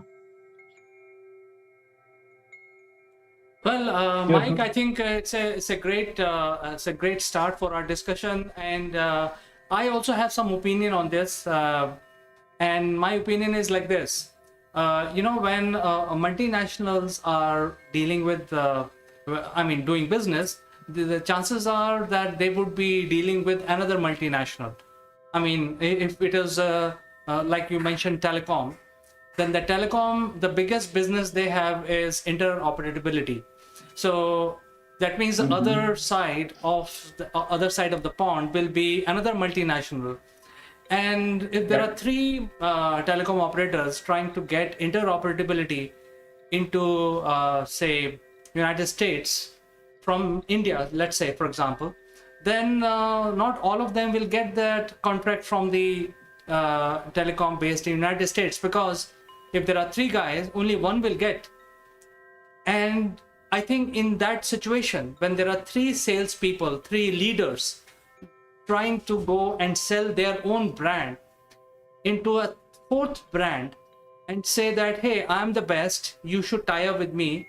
I think in that situation, the personal branding plays a bigger role than the branding of the telecom operator or the corporate branding. What is your opinion of this situation that I just explained? I think it's important that the individuals doing the discussion project the right level of interest and level of support, because ultimately, even in multinationals, it's going to come down to people. But I do believe that, and that's probably why account managers change sometimes, because, and other than, oh, well, we got to rejig the sales team, so we're going to give you these accounts and forget that all the other ones you used to look after. I think that can be overlooked. I still think, unfortunately, in multinationals, it is not, the personal influence is not looked on quite so much as the political and the commercial objective. I think it's under optimized in that environment. As you know, I'm a partnering person, so I've worked with SMEs in partnering, and I've worked with multinationals in partnering. And the difference is, if you think of a bidding process, when a multinational is looking to do a contract, whether it's selling to a public sector or whatever, there will be an RFP. The RFP is a data collection tick box exercise. Okay, so before you even get through the door, it's not going to be about personal branding. It's going to be about, do you tick all these boxes? If you don't tick all these boxes, we don't care if you are the best, most friendly, best serviceability company on the planet, but if you can't tick that box, we will not take the conversation further. However, I think once you're through that point, once you're getting into the presentation, you're getting to the dotting the I's and crossing the T's of the process and the execution of the partnership. At that point, yes, the personal element plays a part. Because at that point, it's about, well, can I rely on this person? Are they able to respond? Do they respond in a way that recognizes my interest in the situation? But again, I think it has to be a win. It's a glib statement, but it's got to be a win-win, and that means that both parties have got to see each other in an equally respectful light. They've got to see that they are on a matched basis. So if one thinks that, oh well, I'm the biggest in the US, and you guys are coming running to me from India, and you know what, we're going to bully our way into the contract. We want to knock down your pricing to such a crazy level that is unsustainable. It's a short-term position. It's not a long-lasting relationship you're trying to build. So I think within a multinational environment, yeah, ultimately personal does play a part, but once again, it still comes back to the commercials. However, when you're working with clients within a multinational, then I think it also becomes very personal. Because once again, it's an individual working on a client account, okay, just in the same way as for an SME, hopefully each prospect or client is of key importance, and that is recognized throughout the organization. I think when you come down into a multinational, down to the client level, there again needs to be a very tight relationship between the commercial confidence that is delivered and the personal confidence you have in that contact deal with your client. So there is a trust element, there is a confidence element. And yes, that does come down to personal and commercial, but that only comes over time. I don't think it's something that just happens quickly and easily. I think it means that all parties need to demonstrate that they have an understanding of the interests of the other party. It's not just got to be about me. It's what is the element of interaction and win-win, a meeting of heads between parties that have a joint objective, a joint venture to make things successful. Mike, I think many leaders, when they discuss things, how how the deals are cracked, etc., and whenever they are meeting, one of the things that most of the leaders say that, hey, most of the deals are cracked in the in the pub outside the client location. So I just want to ask you on this about this, because I think this is a very popular statement that most of the deals are actually not cracked in the office but outside in a pub, in an informal environment. What role personal branding plays in such situations? Well, I think it's absolutely crucial, and I think you're right, because and again, it goes back to that balance we talked about at the beginning, I think, in one-to-one versus one-to-many. When you're in the office, in the formal pitch, in the formal boardroom, it's very unlikely that you're going to get to the personal element to say, do I trust this person? Do I have confidence in this person? Do they know what they're talking about? Do they see the world through my eyes? Do they understand my challenge here, my opportunity here? That's very difficult to convey in a one-to-many meeting. So in the one-to-many meeting, in the formal setting, it's the tick box exercise. However, when you meet somebody outside, you go for lunch, or you have assuming it's not deemed to be, a lunch is a bribe, of course, which sometimes is interpreted that way. But when you meet somebody on a social level, that's on a one-to-one or maybe with a couple of individuals. That's the point at which you really get to know the person, and you can say, well, actually, yeah, I do like the way they live their values. They live the company values, but they also have personal integrity. They have professionalism. They're positive. They're persuasive. I can work with this person, and that's when the human interaction piece works. Such as, even with ourselves, in this sort of case, we're a bit more formal. But when you switch the microphone off, then we start to talk about personal stuff. We start to understand each other and where we're coming from and what our background is. And everybody's got a different journey. Because of that, we'll have differences of opinion. It's not that either of us are wrong.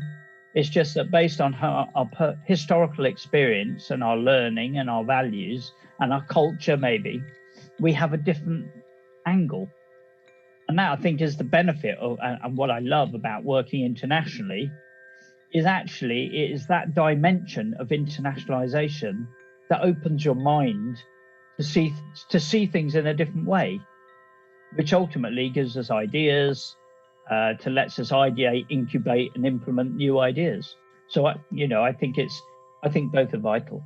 The one-to-many pitch, the 80-20 between commercial and personal, and the informal get to know you, get to know the team. Can we work together? Oh, what did you do in the past? Oh, okay, I didn't realize that. Or what do you do for sport? That's when you get to understand people. Actually, you gave us a lot of ideas today, and also the importance of building your own brand, because I think it's very important to build your own brand so that there is a rub-off effect when you meet people formally or informally. I think there is a lot of learning in today's discussion, Mike. So, and it's a very vast subject. It can, as you mentioned, that it takes time to build your brand. It cannot be over in just one day, and if you take these logical steps, your brand will be built. It takes time to build your personal brand. So I think we can end our discussion today at this point. Any of the viewers want any help from Mike and want to reach out to Mike for further advices, they can reach out to Mike directly, or they can reach out to us. We will have this bridge enabled. Mike, thank you so much for Absolutely. joining this discussion, and we'll catch up in the next show. And I'd like to say goodbye for today.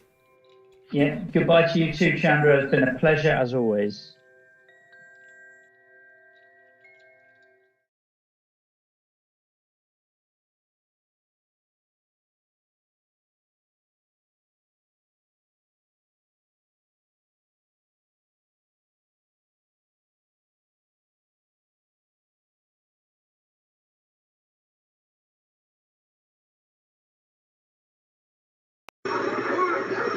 Who let the dogs out?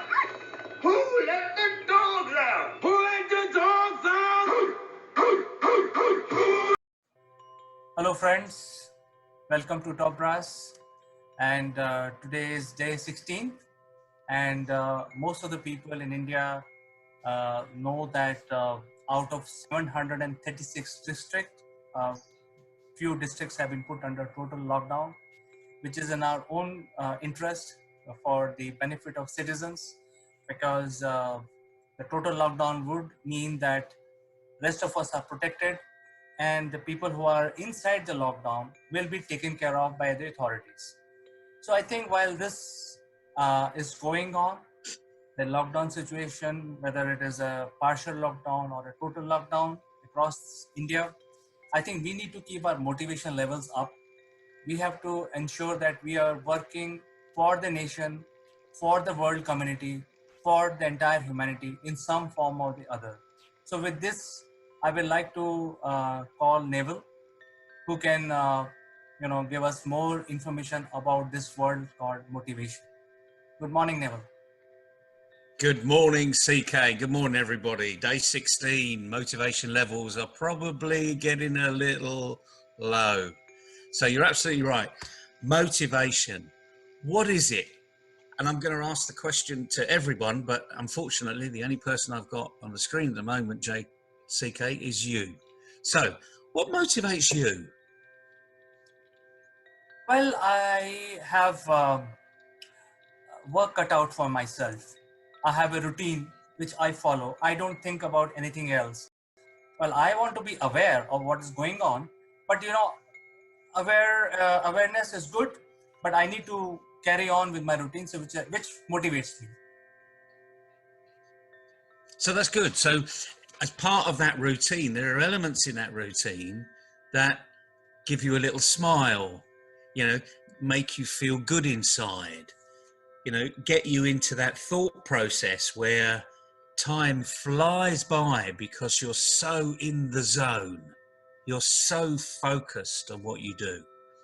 And the problem with all of this is it's difficult to explain because we don't take time to find out what really motivates us. And you can ask this question to anybody, and the answer that a lot of people will give, especially young people, ultimately they will say, well, it's money. The more money I've got, the more I can do, which is sort of a funny thing, really, because over your life, if you have a good career, you earn more money later on in your life and you've got less to do with it. So in some respects, we should live our life in reverse, so we have all the money we've got at the beginning, and then we live our life to the full when we're quite young, and then we buckle down and we get on with delivering all of that money for someone else to live their life. But unfortunately, that isn't the way the world works. But that might be an interesting thing for governments to think about, wouldn't it? But let's not go there for the moment. So motivation, it's a real funny one, because if money is at the top of your motivation list, then I'm going to say you've got it really wrong, because money is just a facilitator. So you need to think about what really motivates you. And the likelihood is, over time, that might change. So you've got a young family, you've got a dog, that's all out of choice, whether we like it or not, that was a choice. And we find motivation in all of those things that are around us. And I'm sure when your dog comes over to you, for a cuddle, or to say, I need a leak and I do need to go for a walk, there's a bit of motivation going on in there, although we don't really understand what's going on. So here we go. Let's look at motivation. And you and I have done this before, CK. Here's a pen. It's not a particularly special pen. If I look on the side, yep, sure enough. What word do you think is on the side of this pen? It must be a Bic. It must be a Bic, exactly. It looks like a Bic, it must be a Bic. And I'm afraid you can't see it, but it does actually say, if I put it there, you can almost work it out, it says Bic. Anyway, it's pretty synonymous to a Bic. It's been copied by thousands and thousands of other companies, but this is indeed a real Bic. It's got that little person by the side with a little hand, So does that, using that pen, does that make you feel good? Yeah, when I'm not thinking about anything else, if I'm thinking about doing my work, any pen would do. Any pen will do, okay? But now, CK, I'm going to show you a pen that I know you love. You love to use. You know what's coming. We haven't practiced this, but you do know what's coming, don't you? And I'm not going to show you the pen. I'm just going to show you the symbol. You see the symbol? Yes. So here you go. Which pen do you want, CK? Which pen would you like? Both of them. No, I tell you. You'd like the Mont Blanc, wouldn't you? You really like the Mont Blanc. I do, but my reason is different. I want to use Mont Blanc when I'm probably in front of you, and I want to show off, because I'm eventually want to show off basically. So I want to not use Bic, but I like to use Mont Blanc. Absolutely. Now, motivation. We can actually start to work out what motivates us. Okay, this is very functional. Doesn't make me feel good at all. This makes me feel good. Motivation comes from what makes you feel good. I've had this pen for the best part of 35 years. It has memories. I can think every time I use it, I think back to the time when it was given to me. So those are my motivational things, and I won't pick up that pen every day, by the way, not least to the fact that the refills are a lot more expensive than this one, so I will use this on a far more regular basis. But when I pick this up, my thought processes are perhaps a little different. Okay, so now we're talking about real motivational issues, and I could see the smile on your face. It brings up something inside. You may have thought about a time when you were given your first Mont Blanc pen, and how special that felt. I would like to share a real life incident with you on this very subject. Go ahead. When I started my career, I was a young professional working for a company. I had a colleague of mine. So we didn't have that much of a salary. We were having fun. We were doing a little bit of savings, but we didn't have that much of money to buy, say, a Mercedes or a very good house or stuff like that. So we were having our fun. I used to ride a motorcycle. I had a Royal Enfield with me. So I used to ride all over the place.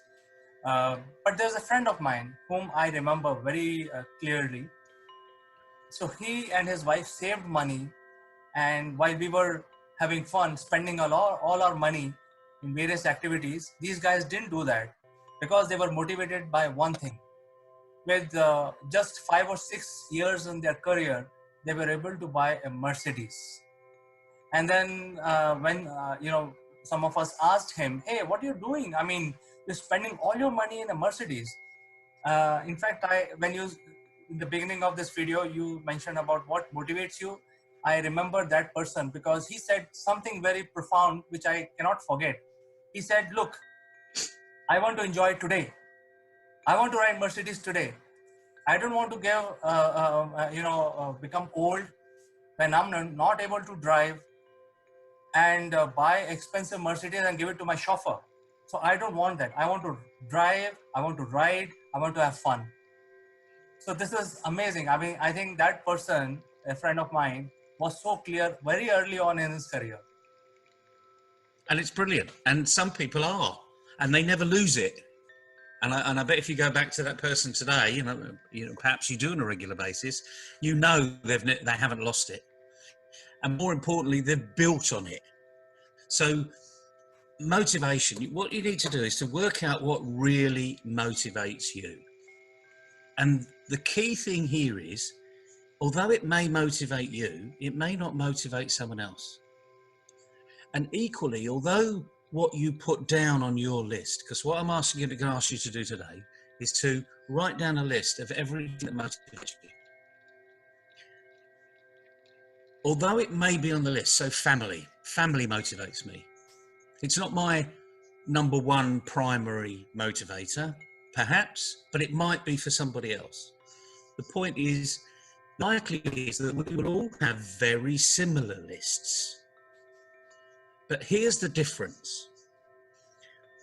What you need to do is put your list together and just pick up the 10 main motivators and then write down the reason why. And when you write down the reason why, use the word feel. How does it make me feel? So the Mont Blanc, how does that make me feel? The Bic, how does that make me feel? Because motivation is really how our feelings are affecting us.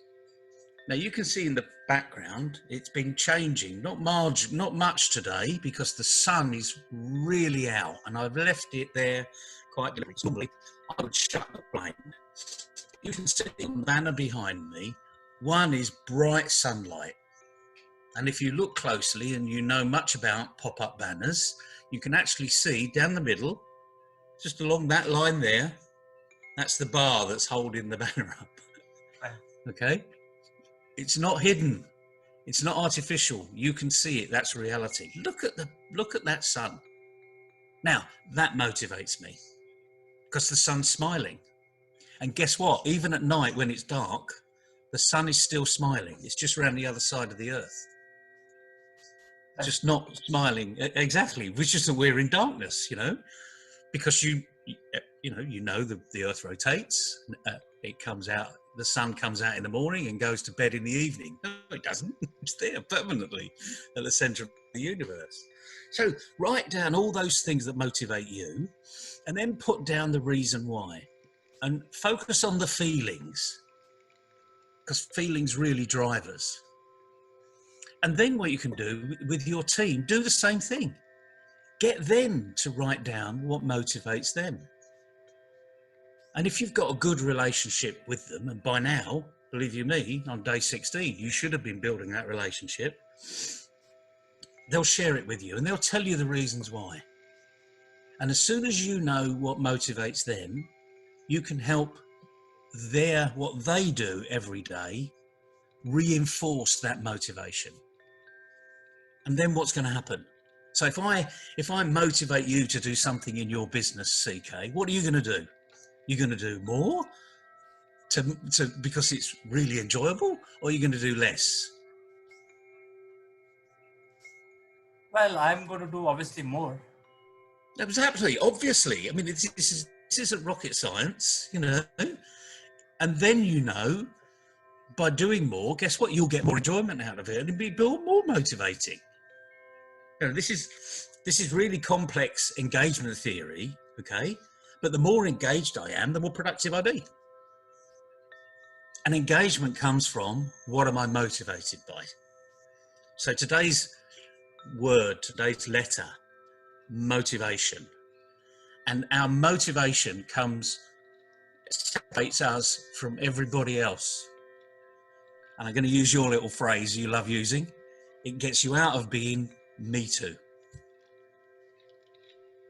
because we're all humans, but you don't want to be a me too. Your organization, your business doesn't want to be a me too. You want to stick out. And part of sticking out is people understand who you are, what motivates you. And the other little phrase we use sometimes is people buy from people. And that gets you out of the me too,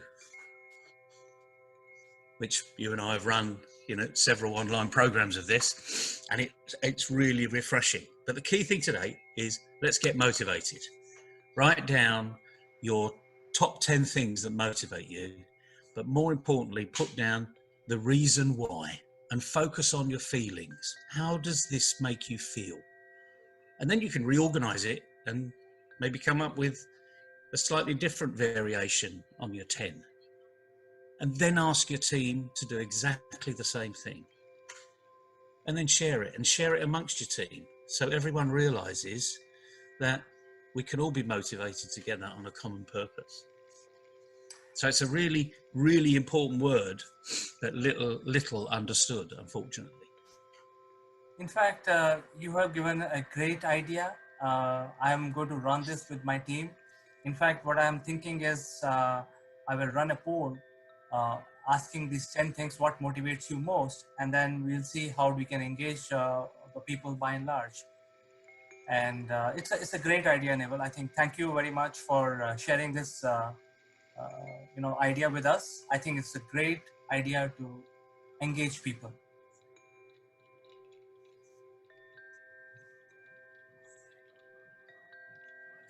And it works.